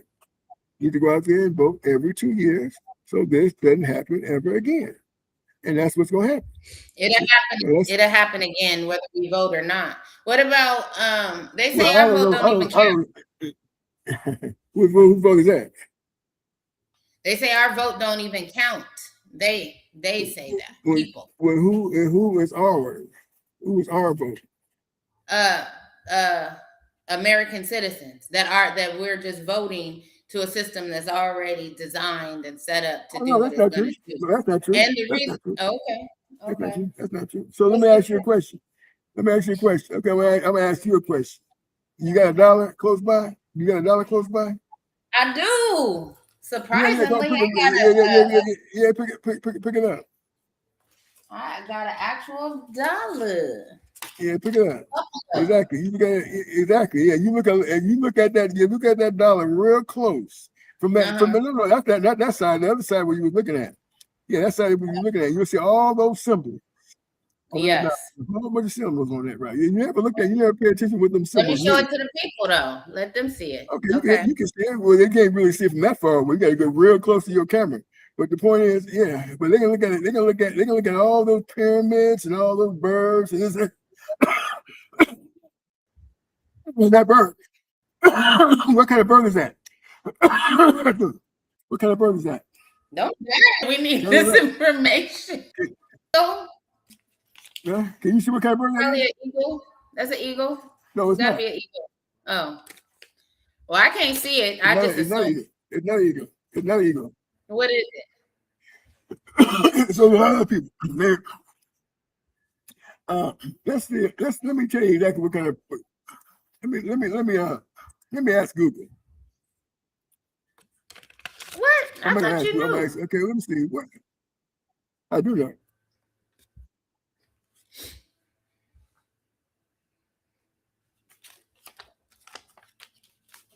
I'm gonna try to get it up when I get it so people can see. I'm not sure if you can actually see it on this because this is My dollar wasn't good enough to see. Here's a fresher one. It's unbelievable. I actually got $1 on me. It says here it's a bald eagle, but from my understanding, it's supposed to be a falcon. But this is it says a bald eagle. But yeah, the eagle always represent America.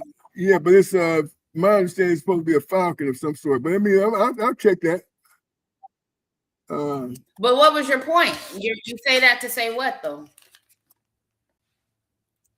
All these symbols have to do with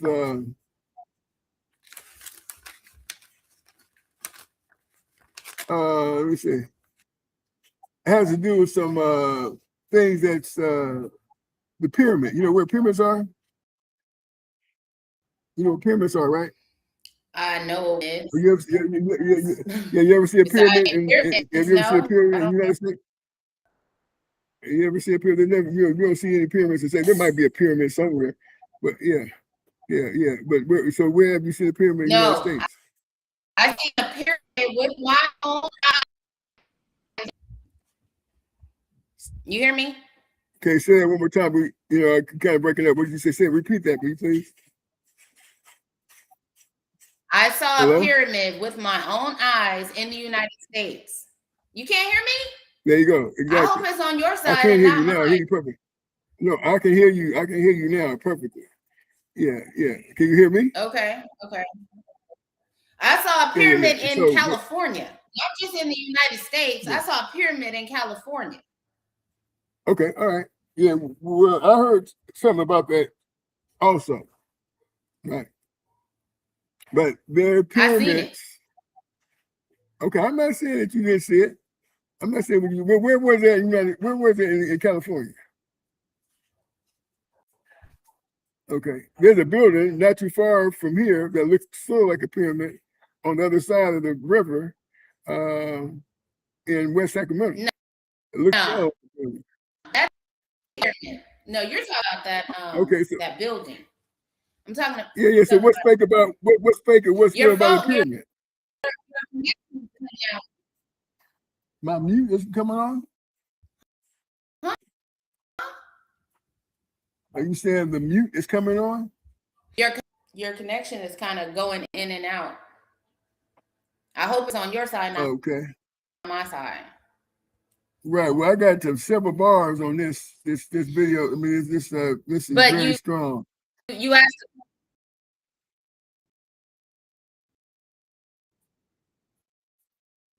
Yeah, I asked you where you saw the pyramid, and you said you don't remember. Oh. Yeah, well, on this end, everything say I didn't working remember. great. I can see my mouth moving. Okay, well, I never said I did not remember. So it's near LA. Going towards LA. Huh? Okay. You said near. You said it's near going toward LA. Did you hear me that time? Okay, so it's near going to LA. It's a beautiful thing. It's the beautiful thing about this. This is being recorded, so it doesn't matter. I'm not going to argue with you. Point is that we can go back and listen and watch the video, and then say, "Oh yeah, she did or she did say that." That's not a problem. Point is that you know that it was in. I never said I didn't remember. Okay. Yeah, well, it's not. Once again, I don't.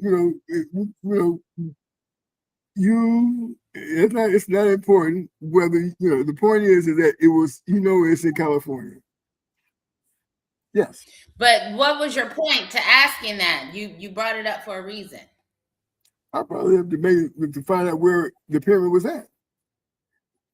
You started with the pyramid conversation for a reason. Where were you going with the pyramid conversation is because the pyramid is on the back of that dollar. Right. So what does it mean then? You said you asked me, do I know what a pyramid means? And I said, no, I don't. Well, I just know a pyramid. Right. There is some symbols having to do with certain things regarding the dollar, the value of a dollar. That dollar is a note. You see on that dollar, it says a note, right? So this is what right. So basically, it's a piece of paper that they say you can spend and purchase something with, right? Other than that, it's just a piece of paper, right? But they say with that piece of paper, you can purchase something with it, right? In exchange, it's an exchange. But for example, let's say you had information, right? And the information that you had was so much, the value was so great that they wouldn't charge you for anything. You could get as many houses, as many cars, as many, anything you wanted based on the information that you have. You don't have no money, but you have your input, your influence, what is called affluence, right? You have your affluence, right? Yeah, like for example, someone sees you on these shows, having these conversations, and they say, you know what, that person has a lot of intelligence. They know a lot of things about a lot of things, right? And I want to know some of the things that they know, and I am willing to listen to them so they can share with me the information that they have. That's going to help me and my family, right? So let's say that that was the case, and everybody said that we're not spending a dollar with these oligarchs. Only thing we're going to do is we're going back to the barter system. I'm going to talk to Nicole, and I'm going to talk to her about some eggs, and if she wants to talk to me about some butter, I'll swap my butter for her eggs, you know, or half my butter for half her eggs. You see, that's called a barter system, right?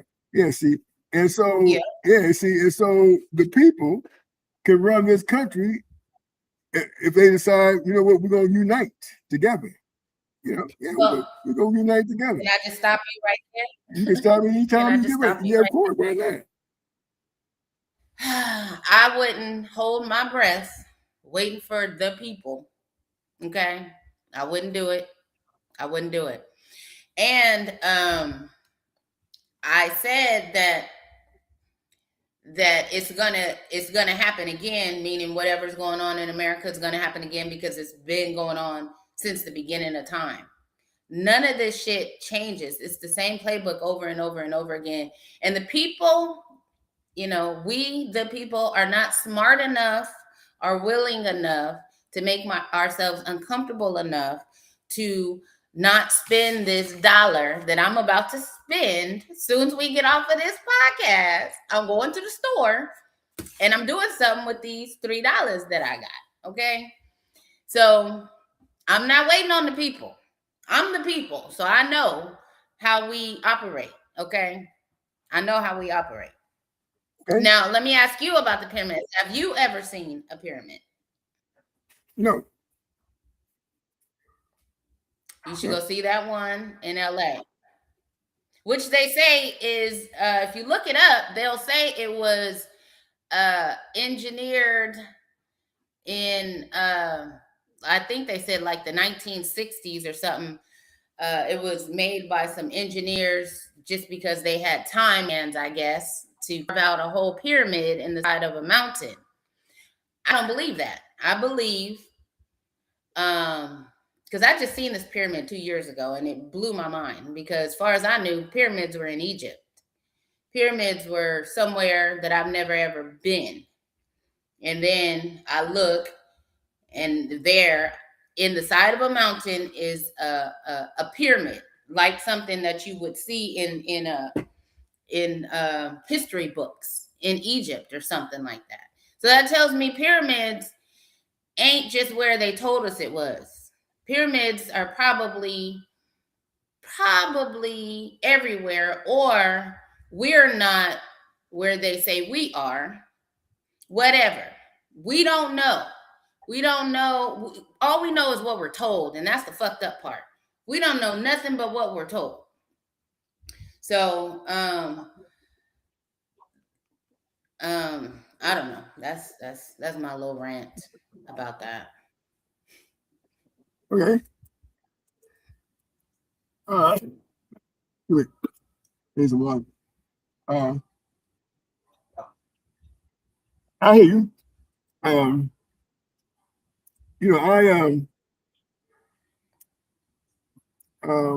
You know, don't know exactly when you say, "Hey, how you doing?"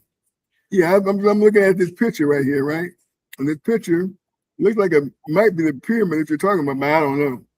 I'm gonna show it so you let me see. If this is the pyramid that you're talking about. It says Pyramid, California. Is that the pyramid you're talking about? The side of a mountain? That's probably the mountain, but there you could see the actual pyramid coming out of the mountain because it was off of a lake. But yeah, right. It's like that right is just, I know, but you can see a pyramid like stone, not just a mountain shaped like a pyramid. It's actual stone coming out of the mountain. Okay. And that's probably the location. You just don't have the right picture. Oh, maybe Okay, you see right there, that top one? Oh, now it's on the bottom. It's right here. Right Yeah, there. click it. Ah, I did click it. That's the pyramid. Okay. That's what you'll see on the way to LA. Okay. Go down I-5. Okay, so it's the side of a mountain just carved out like a pyramid. It's actually not the whole thing. It's not like the whole thing. Well, I wouldn't say carved out. I wouldn't use the word carved out, but I would say that's a pyramid. Okay, coming out the side of a mountain. That's fine. Okay. I got your point. I get your point. Anyway, I guess what I'm trying to say is that symbols, right? You're a part of our organization, and with you being in that organization, you're part of our society, which means that we're going to take care of you in terms of your finances and being able to, move in a way where you'll never be broke. And that's what I'm saying. And I'm saying, even though you say you got those $3 and you're gonna go spend it, because that's what you do. Some people have a wherewithal to understand we need to we need to create this environment of power to where they can't do this to us.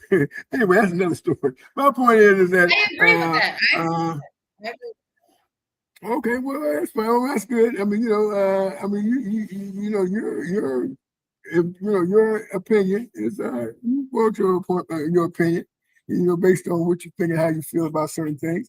But believe me, there is you become different in the eyes of people when they think that you understand the playbook. When you have access to the playbook. And that I want to know what everything. you think about the pyramids, though.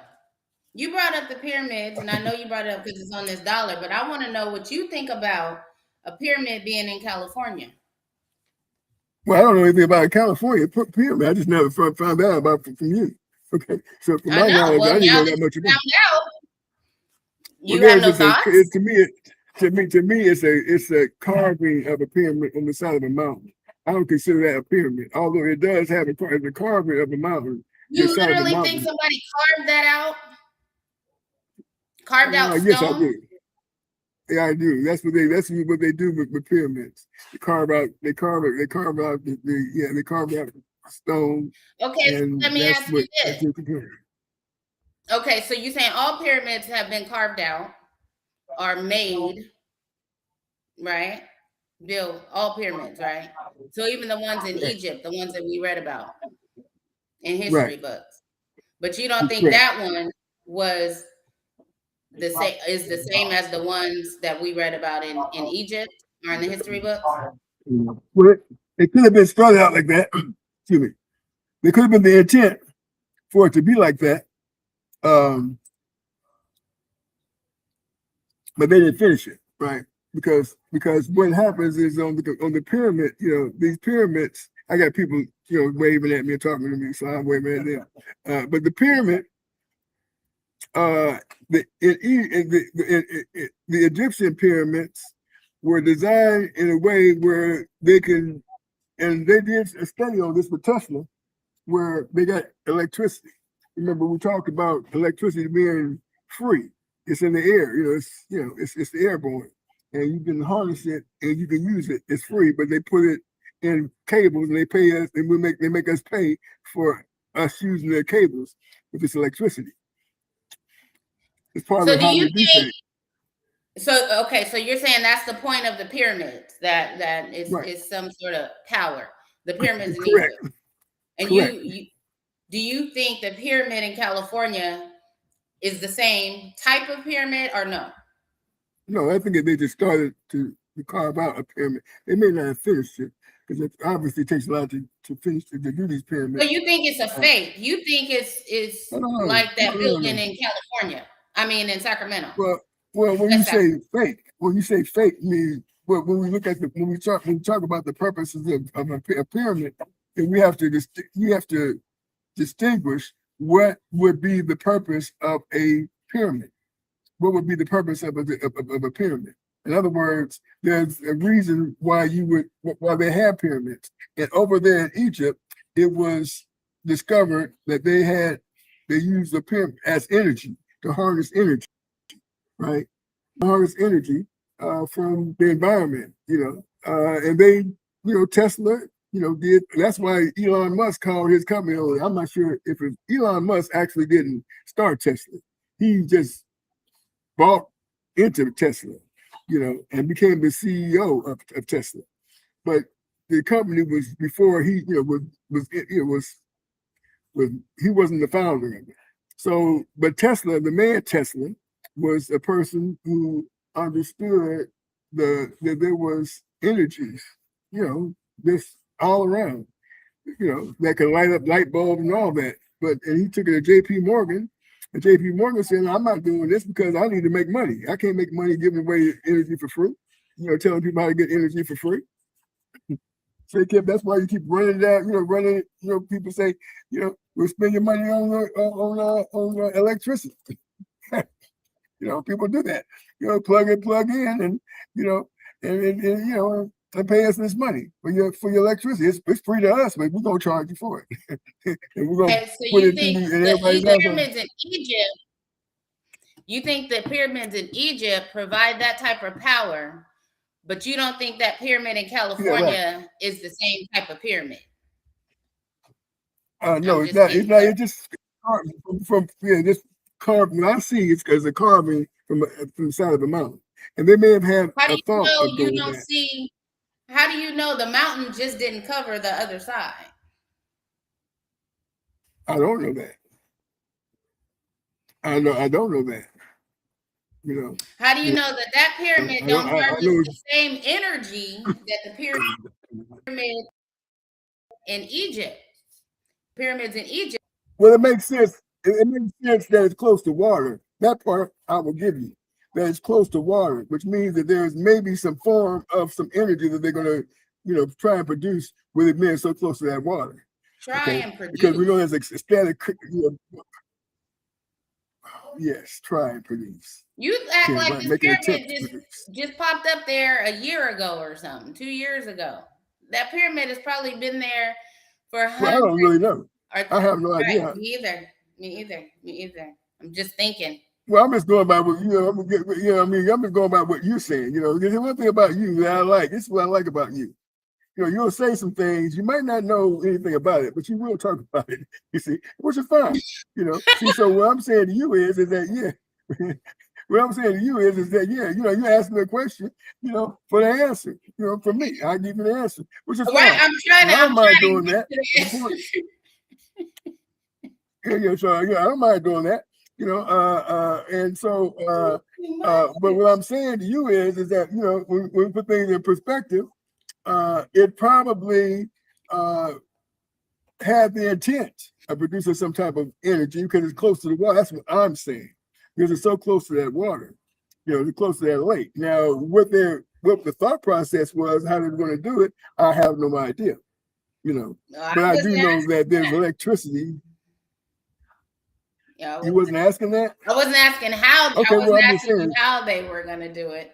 I just wanted to know if you thought that pyramid was a correlation to the pyramids in Egypt, or the same type of pyramid, or even created around the same time. Right. Well, I don't know. Well, what I want to do is I want to kind of make a pivot real quick, because we were talking about Lindsey Graham, and we're talking about politicians. Right? Oh yeah. And then this is how we started talking about the pyramid on the dollar. Right, their symbol is symbolic, right? And then they got so Lindsey Graham, like he was saying, Mr. Boykin was saying that that he was kind of scandalous, and other people say the same thing. But what I'm saying is, it's all this, this society within society, right? And this is what we need to be careful of when we start talking about how to change. Yeah, well, there's secret, right? And then there's a lot of secrecy on those dollars. The dollar you got in your hand, there's little symbols on it that you don't know anything about it. But I bet you if you Google and or AI, it'll tell you what them symbols mean. You know, and you can probably come back, you know, on the show and start telling me exactly what they mean because you've done your research. I ain't doing no homework. You could do I'll that. tell you that right now. Okay, I ain't doing no homework. I heard that, but that's good. You know, that lets me know that, you know, you're into certain, you know, fast track, which is fine. You know, I don't expect you to do no homework either. You know, I think that, you know, you're probably along the lines of, you know, you get a, you know, I mean, I don't see you, listen, let me, so to be clear, I don't view you as a person that do a lot of research and, you know, I mean, you got intelligence enough to know certain things. So I don't look at you as a professor. You know, I like to get your input, you know, what you think and how you know feel about these situations. And all that, you know, it's you know, anybody. I mean, you know, your point of view, and I don't see a problem with that. So, you know, by all means, please, you know, give your input, you know, and express, you know, how you feel. And like, for example, you ain't gonna do no research, which is great, you know. I ain't gonna do no research on this dollar. Like, I do research in general when I need to. Okay, I'm sure. So don't make it sound like I don't well, I'm quite sure that you do have research on certain things that you like. For example, if we got to do something with taxes, you know, things of that like, you would go ahead and do your research on that. You know, so I don't view you as a person that says I do. I do research on what I need to do. That's the part that I'm talking about. Not that's the part. That is the part that I'm talking about. That you would probably do the research on. I've had to fight cases. Who? I've had to fight doctors. I've had to do things that require more than taxes. I've had to do research. I make class. I have to do research on anything that I see. Okay, well, I'm just repeat. I'm just going by what you said. You know that you don't do research. That's what you said.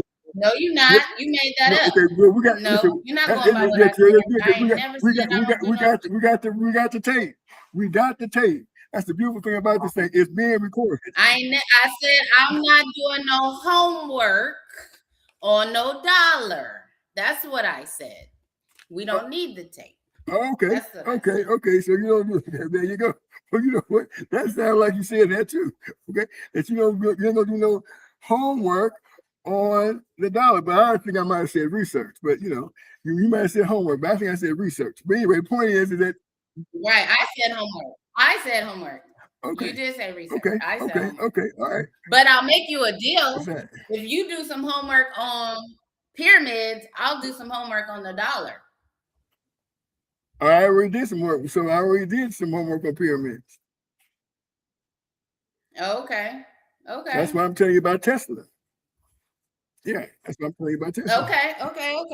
Yeah, see. So you know, so I guess you better hurry up with the dollar because I'm already ahead of the game when it comes to research on the pyramids. I don't know if you. Now I got to do some research to make sure that what you said is true because I know about Nikola Tesla. I didn't hear that it had to do with pyramids, but maybe that's what you got out of it. And maybe here's what here's the point that I'm trying to make, right? You know, it's not necessarily about the pyramid per se. It's about the symbolic ideation behind the pyramid. They're charging us for energy that's free. That too, right? And right, exactly. And these are the things that, for example, to help us. And when I say us, I'm talking about people, everybody in this great experiment called democracy. That, you know, they call this the land of the, let me see, the home of the brave and the land of the home of the brave and the land of the free. Is that how it goes? Anyway, it's nothing. Land of there you go. That's it. That's exactly how it goes. Yeah. And there's nothing free about this place we live in. You know, there's nothing free, especially when you say that we're going to, we're going to go with the system, how the system says do things. You know, how the system says, we're going to pay for electricity. We're going to pay for the gas. We're going to pay for, the housing. We're going to pay for all this stuff that a lot of people, rich people, don't pay for. But we pay for it, right? Because we help them become rich, you see. And so if this is Oh no, they're not paying for The it. rich people ain't paying for it. No, they're not paying. You know why? Because they live by that lake, by that pyramid in California. They Okay, just there you go. harvesting the That's free why. energy. Yeah, While that's we it. That sitting over up that here talking hill, about listen, over that hill, over that mountain, there's all kinds of mansions that we don't see. I got it. There's all kinds of mansions that we don't see over that hill that we don't see. I get it. there's I get houses it. right there. There's houses right Yeah. there on that lake.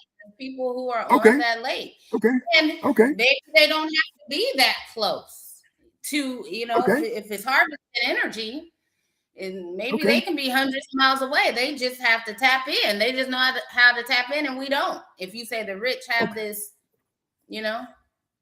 Okay. Well, let's you look get at it. Well, not really. I mean, I'm not getting tired of you. I mean, listen, if you want to, listen, the conversation is fine with me. But I'm saying to you is let's say, for example, Nicole decided that she didn't want to pay for electricity anymore. Then What's going to happen? Nicole would be in the dark.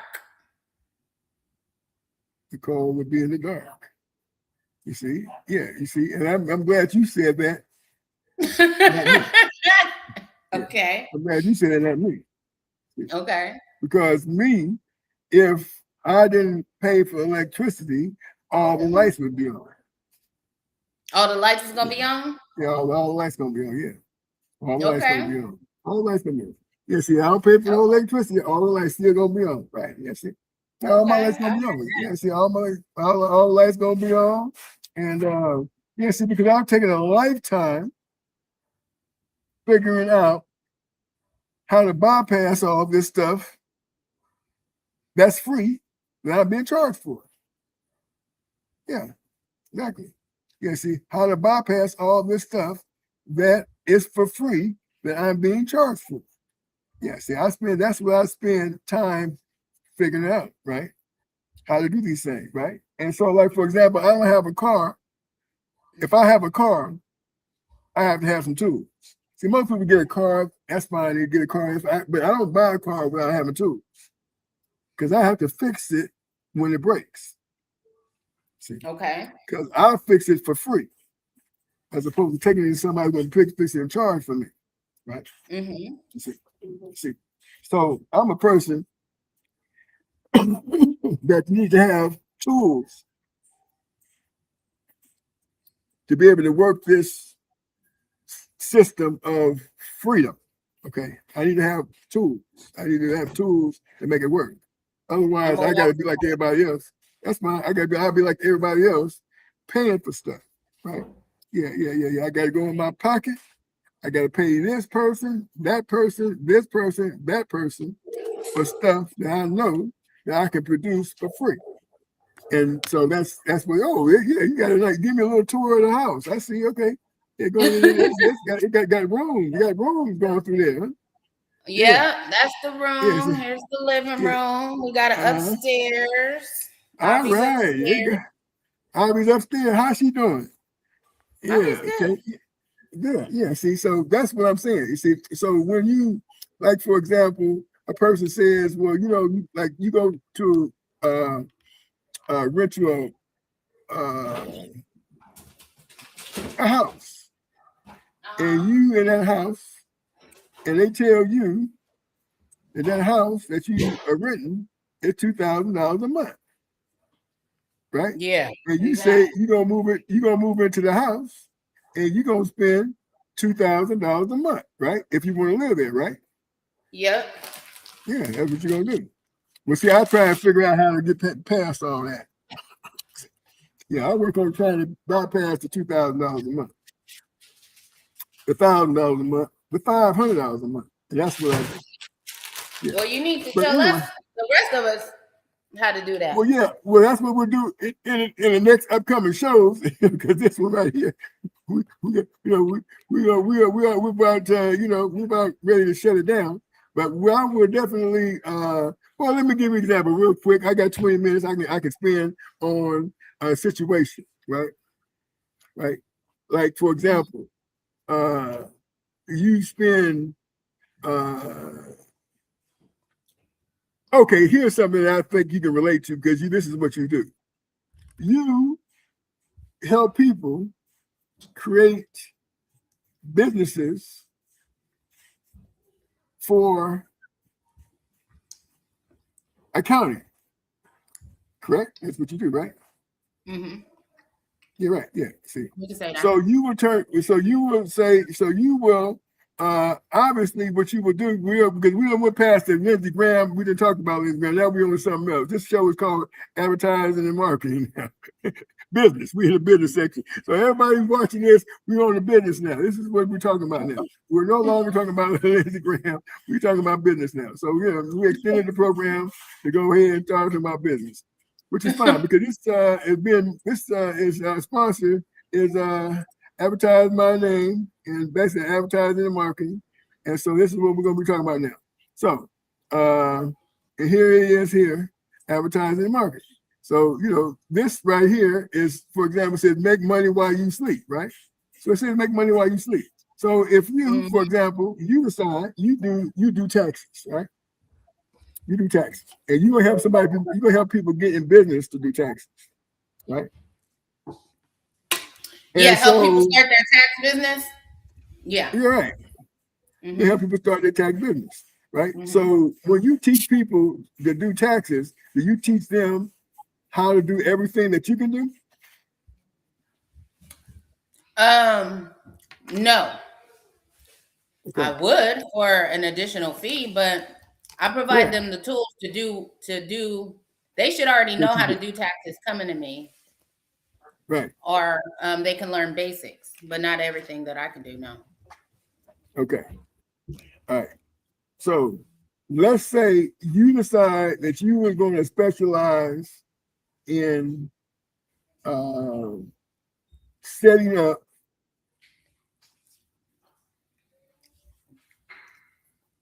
you're going to set up, like, for example, an LLC. An LLC teaches people how to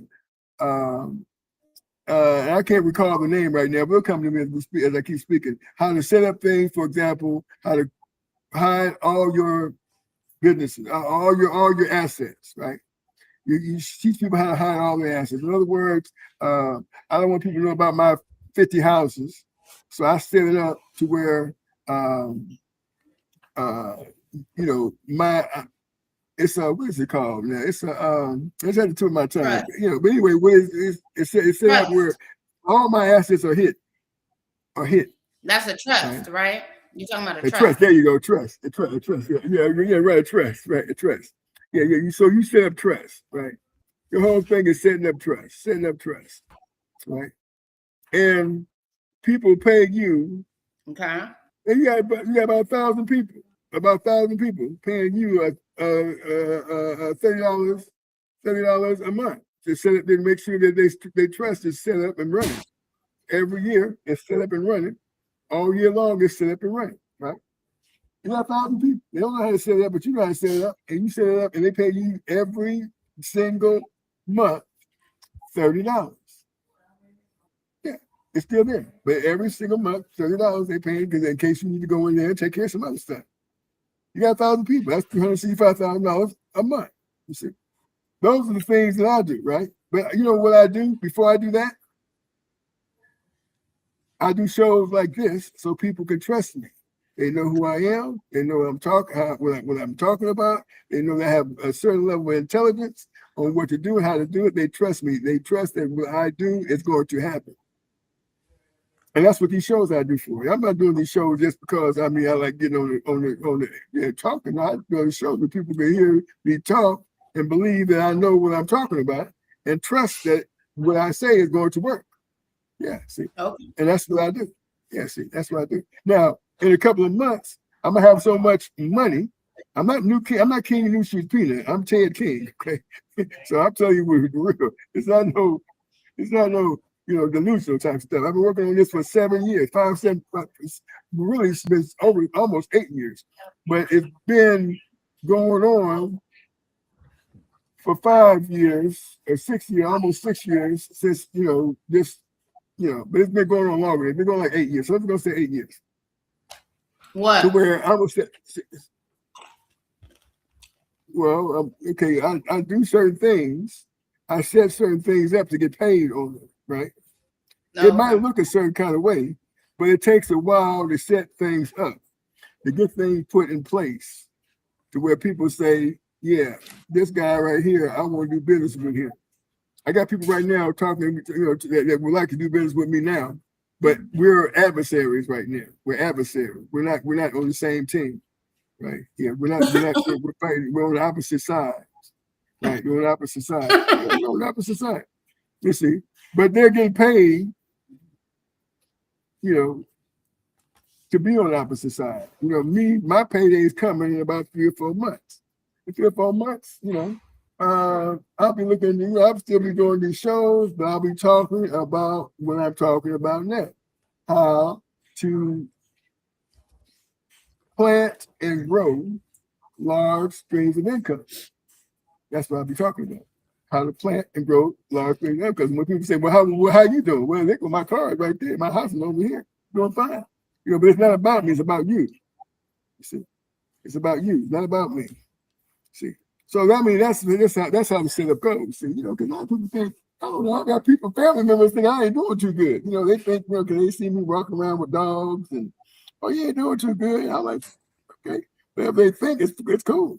You see, I don't change people's mind, right? The one thing about, walking around, it's another thing. I subscribe to people walking around with dogs. Yeah, riding around on bikes. Yeah, because you never know how people feel about you but you ain't, even though you ain't asking for nothing, you never know how people feel about you just from their appearance. Even though you ain't asking for nothing. You ain't loan me $1, I need $10, I need some money. It's just the appearance. How do you know family members feel that way about you? Where you get that from? I'm not talking about me. I'm talking about me. I didn't never say about me. Oh, I thought you was talking about you. I said people should. So let me say you're a trillionaire, right? You're a trillionaire. You tell everybody knows you're a trillionaire. You know how many people be asking you for money? People you ain't even heard of. Everybody, exactly. Everybody. Most of your day is gonna be spent from telling people, no, I ain't got, I can't, my money, I can't, I ain't got it like that. You're a trillionaire. Well, oh yeah, I want, yeah. But they advertise you being a trillionaire. You see? I mean, that's what they advertise. You got people, all these here so-called billionaires and trillionaires that you see in front, Facebook and all this other Amazon and all these people that they're talking about all this money, they're just props for the people who got the real money. Because these other people got the real money, people are always asking them for money. So they keep talking, they put them out there in the face and say, oh yeah, you're a part of the billionaire boys club, but you're gonna have to answer all these questions because people be asking you for money, not me. That's the kind of game to play. Yeah, see. But anyway, so yeah, I'll be talking about that shortly. So in the next 15 minutes, we'll shut it down. But for the most part, that's what this whole, this is part of the process. The part of the process is to be in a position to be able to cultivate trust. People trust you. He don't need my money. He got all kind of money. She got all kind of money. They don't need my money. They're millionaires, multi-millionaires. They're damn near trillionaires. They don't need my money. So whatever they say, when you talk about certain things, then people believe that's what's gonna happen. That's what's gonna happen anytime I do business. I don't never do bad business. All my business has been great. I got a situation where I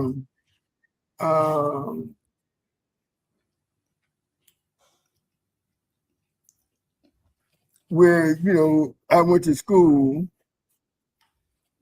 of life and graduated. Yep. Yeah. School of life. You can graduate live, right? Oh, you can. Yes, you can. Yes, you can graduate school of life. You can graduate in school of life. You can graduate, right? And then you graduate, you can and enroll again.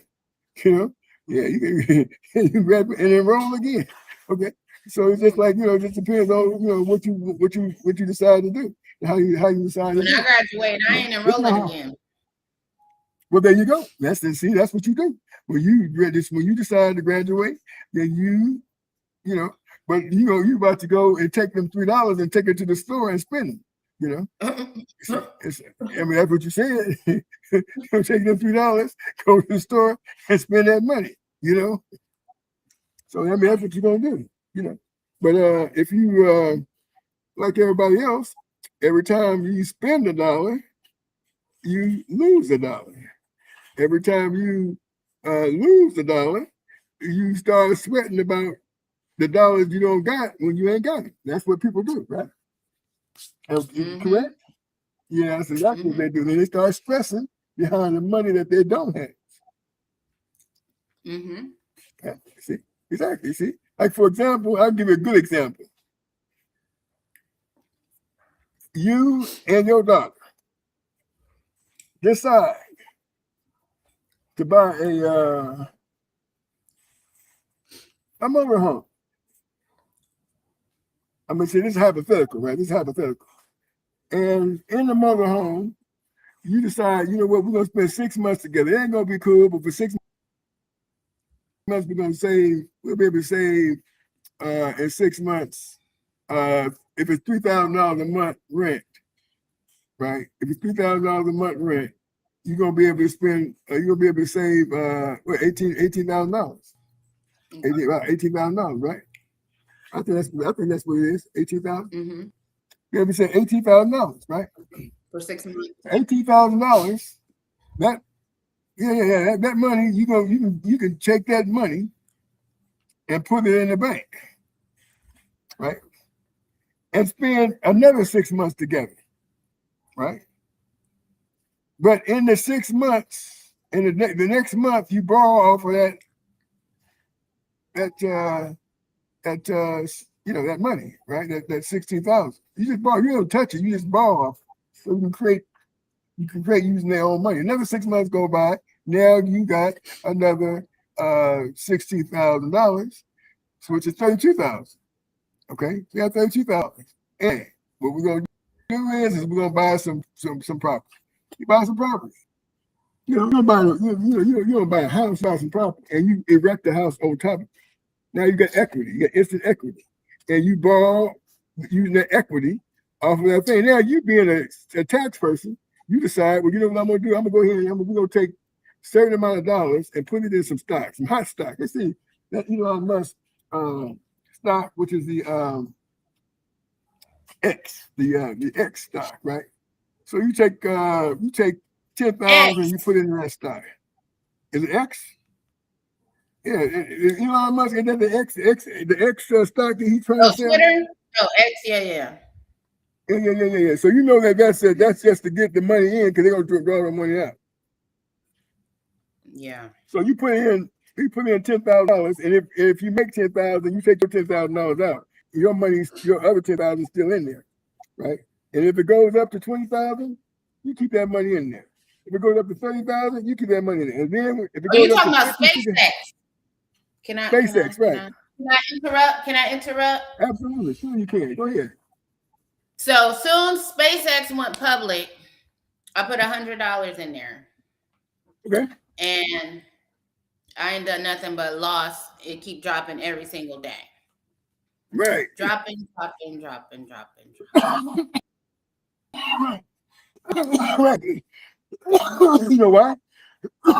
Because you're supposed Actually, to put it in. I do. Why? But I want to hear what you got to say. You're supposed to put it in before when it first opened, and in that first week, take it out. Take your profits out. Take your money out. You got to. No. Let me even back you up because that's what I thought. Okay, well, you said you kept your $100 in. Wait a minute, you said $100. I couldn't take it out because it was less than $100. You got to do it before it goes public, right? Of course you do. It's up because all of these investors are putting their money in. And then soon as it goes public, those investors take their money out. And but hold on a second. Just listen on what you just now said. I got 5 people that invested $1 million, right? I put those 5 people put their 5 million in and then took their 5 million out. Where's the profit at? There's no profit unless there's 5 million people that put that. Okay, let me say one person puts 5 million in. There's no profit if he just pulls it out, right? That 5 million is in there, right? He's got to wait till somebody put in $1 million or at least another 5 million. As soon as that happens, he pulls his money out. You see what I'm saying? You see, that's what I mean. And that's what you have to do. You have to go ahead and understand. Soon as it goes public, is when you pull your money out. Maybe even the next day. Or as soon as you got to do it before it goes. This is what I'm saying. We're going back and forth. We're saying the same thing, but the timing is wrong. Because I did it soon as it went public. The same. I understand. And what you're saying is not. And what you're saying is not wrong. What you're saying is not wrong. I'm saying it's already too late. What I'm saying to you is what you're saying is not wrong. The problem is that you have to have inside stocks before it goes public. There you go. Now you didn't have it. And you didn't have that. Saying the same thing. Exactly. And you didn't have that. Right. See? Exactly. You see? Otherwise, you would have to go ahead and put like I said, if you have 5 million, as soon as somebody put in, you got to pull your money out. As soon as it goes up, within an hour, you pull your money out. As soon as it go public. As soon as it go public, you pull your money out. The minute it goes public, whoop, you pull your 5 million out. Right. But who can do that? Who can do that? But who can buy the stocks before it goes public? I'm asking, like, I really don't know. Stockholders, people who are going to sell the stock. For example, you decide that you're going to go ahead and you're going to get a business. Yeah, right? And you're going to go public with your business, right? And you get investors. You go around getting investors. Let's say, for example, you wanted to chain a restaurant, right? Because you got a family member wants to have wants to go into culinary. And that person says, you know what, I need Nicole, I want to go into business. I want to get investors, I want to get people, I want to get a chain of, like, I want to be like Chipotle, or I want to be like Panda Express, right? Okay. And then you say, well, we need to go ahead and at least get something in place to start franchises from. But before we do that, we're going to go out and we're going to try and get people to investors, right? Buy stock, right? So they're buying stocks, everybody, X amount of stock before it goes public. They got so much stock in there, right? They got so much stock already. For example, they got, well, I'm gonna give you invest $10 million for let's say, 10 million shares. I mean, that's just I'm just saying that, But let's say you let's say 5 million shares, okay? So that's like saying I'm paying $2 a share. And so, so basically what they do, they got the shares already in place. And then when you go public, they got all of them shares, right? People are buying those shares. Instead of $2, they buy them for $10, $15, $20, $30, $40, $50, right? Yeah, they're buying their shares. They selling their shares. And that's how they start making money off of the shares, right? The shares might not be able to be sold until maybe the restaurant gets very popular. All franchises all over the United States. And and outside. And all franchise, right? And that's how you get your stock sold. But you pay $2, or you pay what you paid for it, like say $2 a share, and it went up. Yeah, I don't know. It went up open. But soon as it went open, it went up 100 to 200. I'm just saying, hypothetically, But that's basically how the game works, right? So no, once you get that, so once it went open, that it could probably go down. Right. And it did. But you said all you put in was 100. Uh-huh. So now you gotta wait. Now you gotta wait. I mean, I don't have to wait. I could take it out, but I'm trying to wait till I at least get back my 100. I don't want to take it out at 80. Right. You can dollar cost average too, which means if you think it's going to be projected for it to go up, you can say, well, I got $500. I pay all my bills. I will put maybe $50 in a month. The dollar cost average, whether it goes up or goes down. That's any stock. It don't have to be that X stock. It can be just any stock. You put it in X because you knew about it. You don't ever sell. You sell. You buy the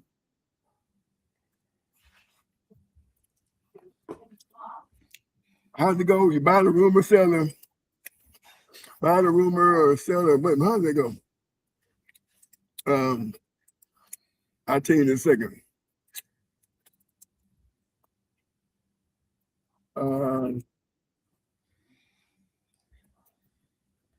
Let me see how it works. Buy the rumor, sell the news. Yeah, you buy the rumor, you buy the rumor, sell the news. Okay. Yeah, that's what you do. You buy the rumor, sell the news, right? Yeah, so you buy the rumor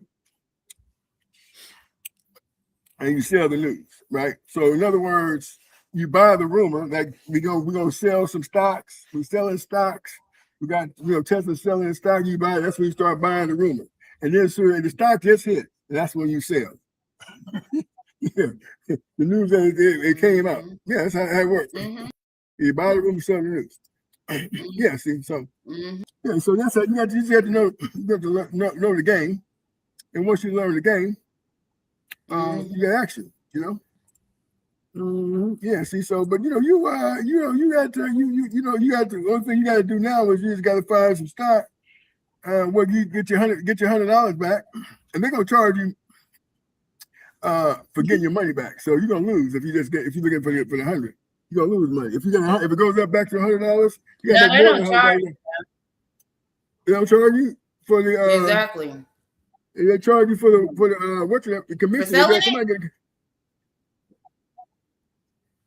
No, you can do it through Cash App. You can do it through Fidelity. You don't need a stockbroker. No, you don't need a stockbroker. The stockbroker you don't need, but you still have to pay. Like for example, what is it? Coinbase. I had Coinbase, and they got a little small percentage. You probably got. I used to have Coinbase. Yeah, because I bought the Dogecoin. I don't think there's a fee. I had the Dogecoin, made money, and I sold my stuff back and got my money before it crashed. It might went up again, but see, I made money off of that. I know how to. What stock was that? It was a coin called the Dogecoin. It was Elon Musk Dogecoin. Oh, Dogecoin. I remember when that one big. Yeah, right. Yeah. See, I bought that before it was nothing. I bought a bunch of that stuff. Yeah. And it went up like 13 cents. Yeah. Sold that stuff. Got me some money. I did the same thing with XRP. I made a little money off of XRP. That too. Yeah. See, but you got to diversify. Put your money in a little different ones. When they go up, you got to know how to. I'm putting my money right back in my pocket. Okay, that's what you do. Unless you play the long game. If you know how to play the long game, you can get you a quick lick. And I just told you what to do. I told you how to do it. I just gave you some game already. I told you, if you sell, yeah, okay, there you go. That's all you got to do now. You got clients, and you got 1,000 clients, you should be okay. If you got 1,000 clients, you should be all right. If you have 1,000 clients. But you see, you got Are your you clients. asking if I have 1,000 clients? Is that a question? No, I'm not asking at all. No, not at all. You said it like 3 times, like you want to know something. Well, no, the way I see it, I'm not asking the question, but if you was to ask me, if I thought you have 1,000 clients, if you asked me the question, but I think you have 1,000 clients, the answer is no. I don't think you got 1,000 clients. You maybe work with 1,000 people off and on, but you have a client to say, I'm your client. See, cause I put you up on a little bit of game the other day. You ain't did nothing about it, but I don't ever tell nobody what to do, how to do it. You put me up on what game? I'm listening. Yeah. Okay, you put me up on what game? I missed it. I told you to go to admy.name and get you an email. Get you an email address. You ain't done it. So no, I sure you asked haven't. me, well, what's that gonna do? You asked me, so what's that gonna do? I said, well, no, I think you told me. I think I asked you and you told me. Okay, yeah, but right. So I did have a question about that though. Do I have to get an email? Yeah, you do. I have like 5 already. See that? Yeah, but the 5 emails you got ain't making you no money. You have 5 emails you got ain't making no money. Right. Yeah. Right. It's not. Yeah, why is the email requirement? Well, because you have to have an email. Yeah, you can. Because the email you have is within your network. Within your network, you have to have like minds, right? And here's the reason why. At some particular point, you don't want to, go to the store, buy some cute outfits, some cute shoes, some perfume, new purses, and you're gonna want to go on a trip. And when you go on a trip, you ain't gonna want you ain't gonna want to spend. You ain't gonna want to worry about how much money you spend. And when you get back, you ain't gonna want to worry about how much money you got left. You see? Yeah, to say I had a great time, right? See? And so that means that when you bought them shoes, you kept making money, even though you wasn't working.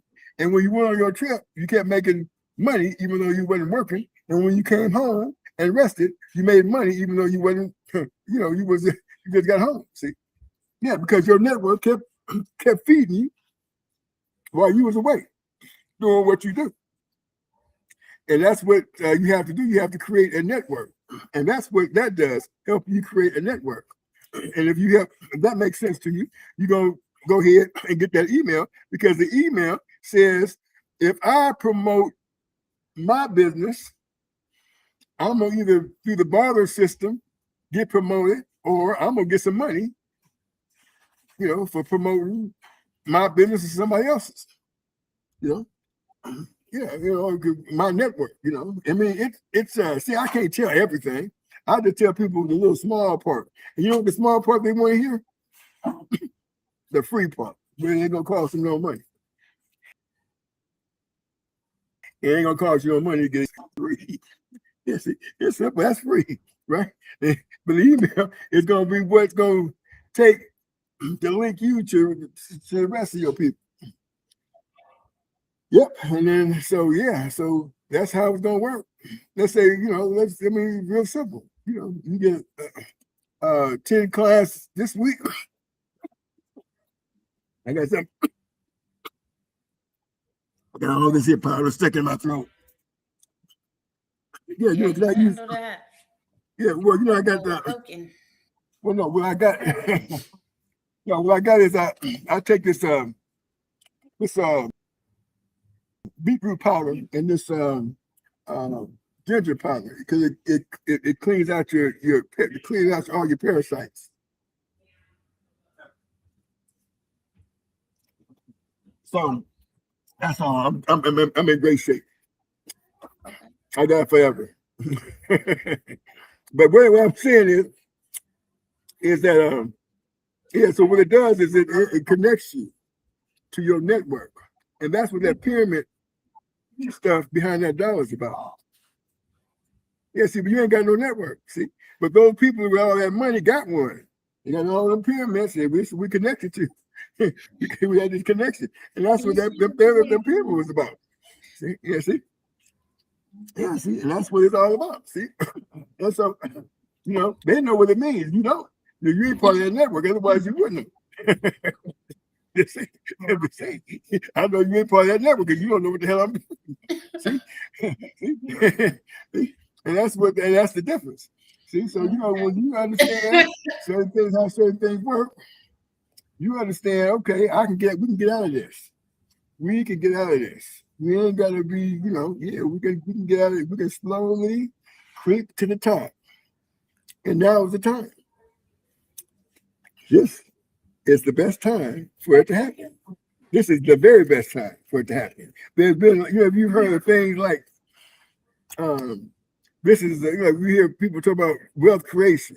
Oh, this is the best time. This is the time there's going to be more money change than any time in the history of the world. This is when it's going to happen. Well, this is the time when there's going to be change like no other time in the history of man. This is the time. Yeah, see. But it ain't going to happen unless you get involved in this. Get that email. It ain't going to happen unless I get that email. It ain't going to happen for you. I got somebody else telling me the same thing. Telling me the same thing about their network. Did you get your email? Well, no. Listen, I don't know about anybody else's. I don't know about anybody else's network. I have no idea. Yeah, but I do know that no one has the system of how this thing works better than I do. That much I do know, because it took me a long time to figure the shit out. Yeah, it took me a long time. Yeah, exactly. I got the one little component that I didn't understand. I said, damn it, I got this shit thing as cool as brilliant. I don't know how to finish this thing off. And I'm driving to Napa one time. I'm driving to Napa, and a person calls me on the telephone and says, I got something I want to send you. It's something you might be interested in. And they sent it to me. And it was the one piece of the puzzle. Their thing was different than what I'm talking about. But it's the one piece of the puzzle that was missing. Boom. There it is right there. That's it right there. And I was like over 8 years ago. This is before these people did what they did, taking all my properties and stuff. It was before then. I tried to turn the dude on that took my stuff. Yeah, he's talking to me like it was a scam. I didn't even think it was a scam, bro. What are you talking about? Anybody trying to scam you on nothing? What are you talking about? He messed out on a whole bunch of money. But the problem what happened is when he took my stuff, he messed up my credit. And when he messed up my credit, he messed up my, because you have to have good credit to have a shopping cart online. What? You know what happened? What do you mean? Messed up my credit because he took my card. Hey, baby. What do you mean by what? You got to have good credit to have a shopping cart online. Yeah, you do. What kind of shopping cart? To create a shopping cart, like through Stripe or something like that? No, you can create. You got PayPal. You can do a PayPal shopping cart. That's not a problem. But there's certain kind of shopping carts you have to have. Like, for example, Amazon was selling books at first, right? It was selling books. You can go to Amazon and download a book, right? That's the best kind of shopping cart you have. You have to have a gateway. The gateway says, "Oh yeah, you know good business. You're cool. Yeah, we know you got money. You got thousands of dollars in the bank. You got $1 million in the bank. We ain't tripping on you." See, I had that kind of credit, and when the dude did mess up my credit, it messed up my credit to where they said I couldn't get the gateway in. And so I was so heated after that. I was so much, I'm gonna get him for messing up my credit. I've been on this here mission trying to get them in the court. I got him now. This case is as of this week. This case is on. It's sliding on down. It's sliding on down.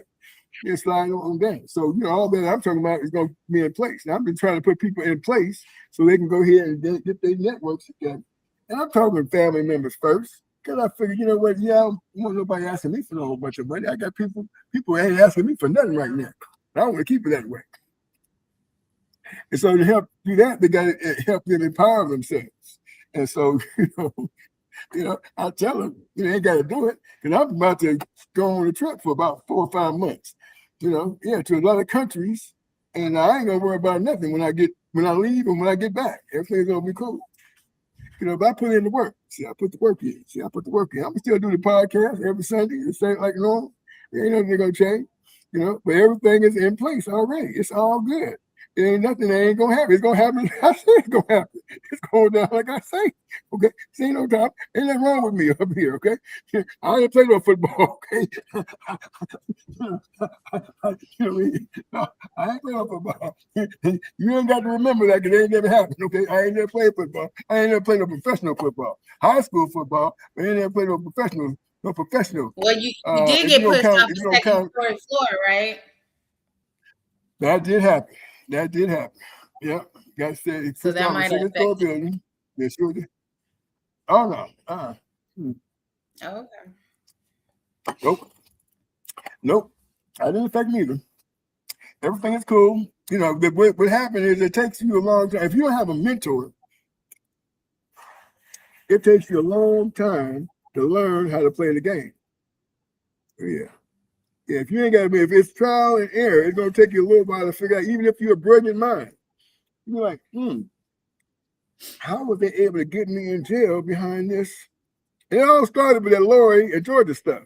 Oh God. Yes, I took it to the law book. I'm serious. I took it to the law. The longest story. The longest No, it ain't gonna be long at all. It's gonna be a short Well, story. I've heard It's gonna it be a before. short story because yeah, right. All I'm saying is it just took me to the law book. I'm saying, well, how can they do so? I started doing the law. I started getting into the law. Man, listen, I'm the best lawyer in the world for me. I'm gonna tell you, I ain't gonna lie to you. I'm the best attorney in the world for me. They can't touch me. They know it. Yeah, they know it. They know it. They know they can't touch when I take them to that law this time. See, a judge decided he wanted to dismiss my case. He did. He dismissed it. And guess what he said when he dismissed it? Without prejudice. Yeah, well, he didn't say that, but it was without prejudice. But he said to me, "Good luck." Okay, good luck. Yeah, okay, good luck. We're gonna find out about luck. Yeah, I dragged his name all the way up to the Ninth Circuit. Sure did.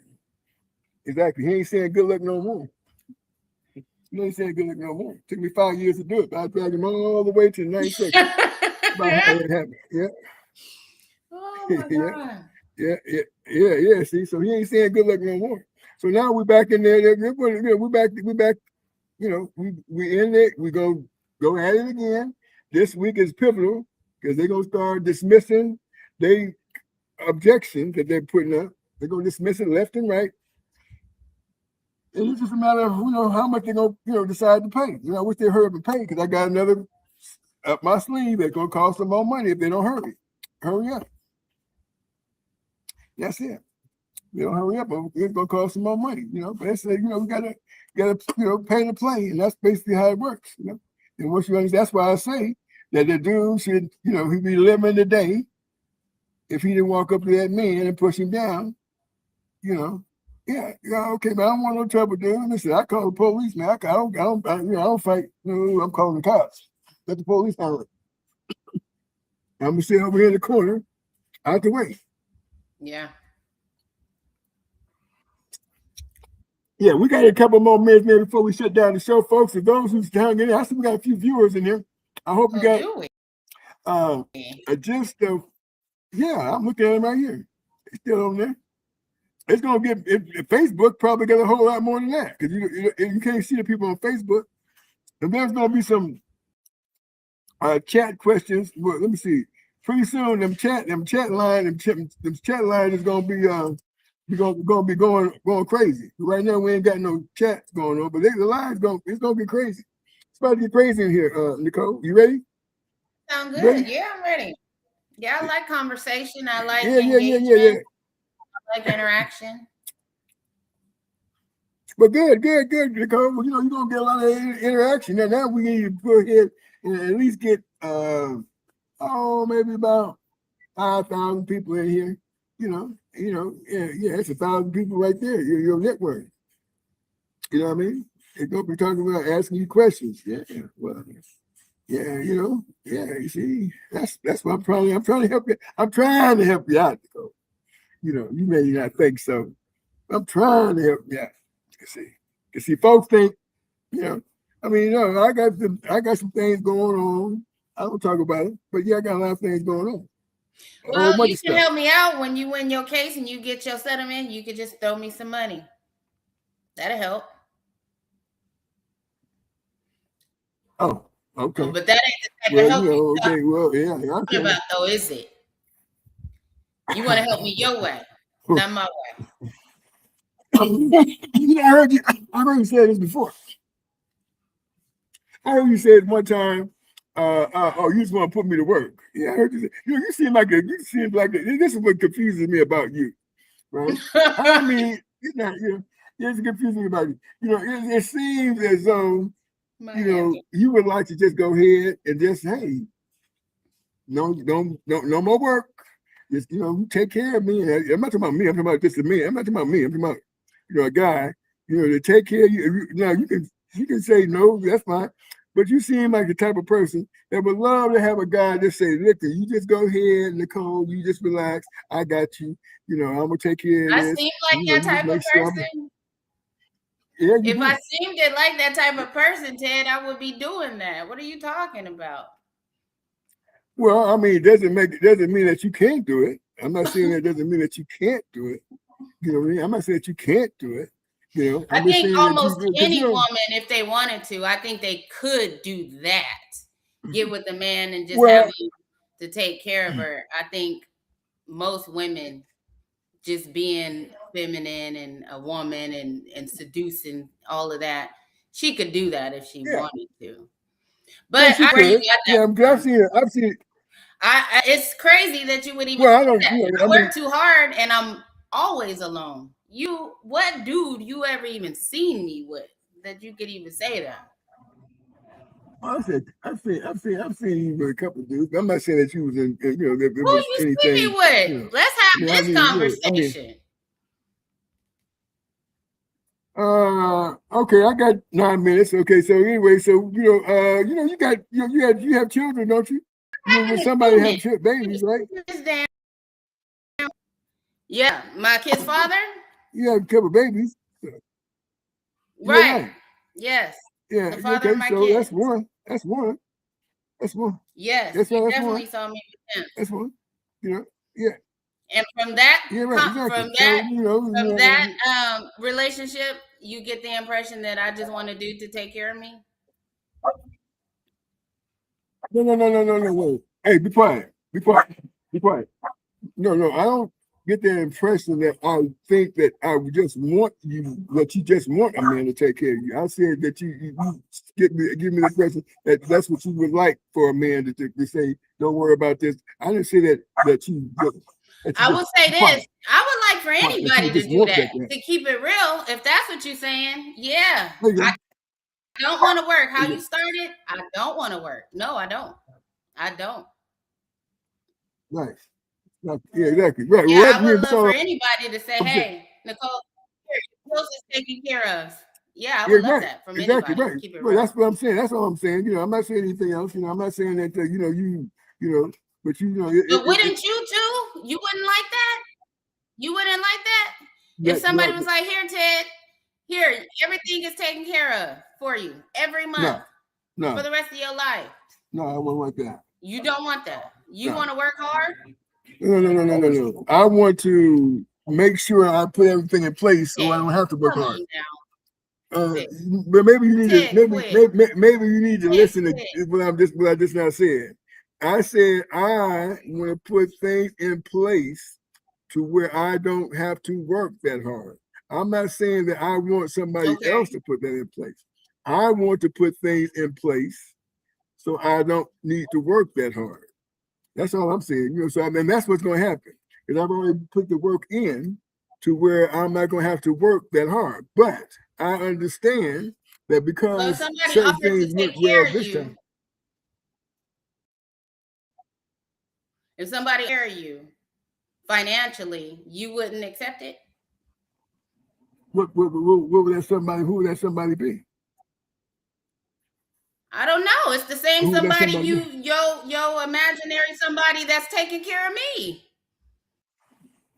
Well, my imaginary it obviously person, don't matter. You just came up with a scenario to me. You didn't. Well, no. I said okay. Well, so for me,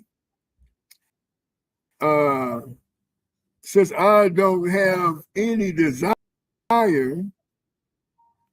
for a man, you know, and a female, I wouldn't want that to happen with her, because eventually she's gonna be like saying, you know, I did this for you, I did that for you. No, I don't want to hear that. I want her to tell me anything about what she did for me. No, you throwing in extra stuff. You throwing in extra scenarios. You throwing in extra scenarios. You would not, if a woman just come to you and handed you $2,000 right now, you wouldn't take it? No strings attached. Here you go. I see you out here. You look like you working hard. I just want to bless you with something. You wouldn't take it, is what you're saying? Well, it depends. Okay, somebody gave me $5,000 not too long ago. You know, last month somebody gave me $5,000. You took it? Yeah, they gave me $5,000. Yeah, sure. Did you do anything for it to get it? No. Just being a nice person, you know, it was a bunch of people. It wasn't just one person, several people. You know, they gave, you know, I got $5,000. I appreciate that. I told them I'm gonna do something for you for that. You know, but I mean, as far as, like, for example, somebody said life changing, like, okay, you can just relax and take care, you know, just be around, you know, just do this. No, eventually, she gonna want, you know, let's, for example, well, let's put it this way. Let's say, for example, she's gonna want attention and time, and you don't want to give it. Same as me. I don't give attention and time to anybody I don't want to be around. So I'm not taking money from nobody, and nobody's taking care of me. So I don't know what scenario you done made up in your head to try to get me to sign up to your email. I'm not kidding you. I'm not trying to nobody get you to take sign care of up me. I work for mine. mine. I'm not trying to get you to do anything. See, I don't know where that came from. You know, the point is that I said, but that it may people, be nice. like I said, people. I just put two and two together. You know, people sometimes try to mind F you, mind fuck you into doing things. So they say things, and you're one of those type of people. Oh no, see, there we go. Now I don't know why you say that. You know, my 4 minutes left. Okay, so yeah, right, exactly. So let me finish this in 4 minutes, right? You know, my cousin James Wells, he sees me all the time. He sees me all the time. He sees me in the gym all the time. And he'll tell you, he'll say Ted talks to anybody. He'll talk to anybody. He don't care about who, he don't care what, they can look, whatever, he'll talk to anybody. Some people who be like saying, I'm scared to talk to her, he'll walk up to him like it's a thing, he's gonna talk to him like it's nothing at all.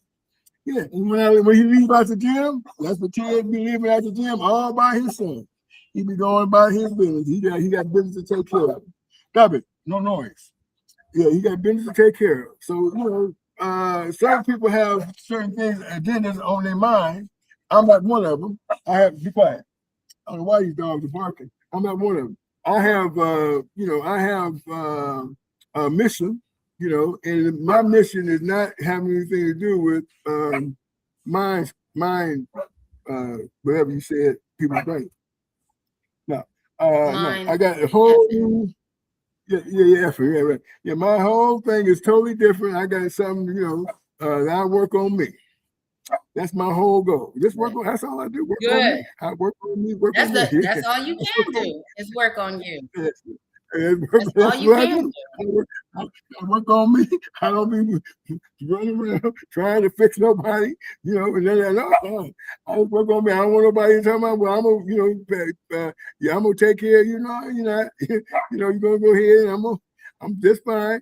And you know, so it doesn't matter. I mean, you know, and I mean, you're talking about some beautiful women. I'm talking about some superstars. It don't matter. I don't care. You can't give me enough money, no matter what you look like, that's going to say, okay, you can go take care of me. No, that's not going to happen. I'm going to always be, you know, doing me. You know what I mean? Yeah. See, so yeah, that's it. So that's the and that's where nobody can get mad or upset because yeah. So yeah, but my cousin James, he can tell you, me more. He knows me more than anybody. He knows me better than anybody because I'm around here more than anybody. See, right. So he'll tell you if anybody want to know about me, just ask him. And he'll tell you the whole bit. That's too close. Yeah. But okay. Yeah, well, he don't know. We don't. I don't know where he lives, so I don't know nothing about that part of him. He don't know nothing about my place of dwelling. I don't ever ask him for no money. He never asked me for no money. We go to lunch. I take him to lunch. He takes me to lunch. We work out together. We go on our mission. That's it. But when I say he knows me more than anybody, because I'm around him more than anybody. Why he ain't on one of these shows? Because he's I don't know. You have to ask him. I never invited him. Maybe I invite him next time. Interview him for my show and asking to interview him for like a couple years. He got a story. Well, I don't know what kind of story he got, but I asked him if he wants to come on tomorrow. Yeah. Anyway, it's 8:00. Thanks for all your time. Come back tomorrow. Tomorrow we'll have another topic, and we'll talk more about money. We've been here for like 3 hours, and we'll be talking more about money. Nicole, I'm gonna try and get James on the show tomorrow, and you can ask him all kind of questions. If you want to be on the show, if you're coming on tomorrow, would you like that? Sure, you would. So tomorrow. Well, the questions that he knows the questions that I have for him, but it would be about a specific topic. It's father son topic. So what's the topic would be? What would the topic be? Well, like I just said, it's father-son topic. He has a son that's in his late 30s, meet until he was 35. And he told me the whole story about it. And I was like, Squeak, I want to interview you. People should hear that story. And he said he was going to let me interview him, but we never have hooked it up. He keep putting it off. But I think it's a really good story. Okay, well, I'll talk to him tomorrow. And maybe he'll come on and you can interview him if you want to. If this show or your show or whatever. It doesn't matter. I would love that. Yeah. Whenever you can hook it up. It ain't got to be tomorrow, but yeah. You got a connection with him. Yeah, I want that interview still. Yeah, I talked to him all the time. I talked to him today. He called me up this morning. Called me up all the time. Come to the gym all the time. And so I get with him quite regular. He's kind of I see him maybe 3 times a week. Sure, why not? Yeah, come on. I talk to him and say, you want to talk to him about whatever. I have to kick back and let you two discuss this. Ask questions, and I'll just kind of hang out. Not a problem. That sounds good. All right. So hey, much love to you. Hey, listen, tomorrow, folks. Those who appreciate you standing too. I see you folks still in there. You have some questions. Don't forget to comment. Join in and interact with the show. Thanks for tuning in. And if you got anything else to say, Nicole, I guess that's it. We're out.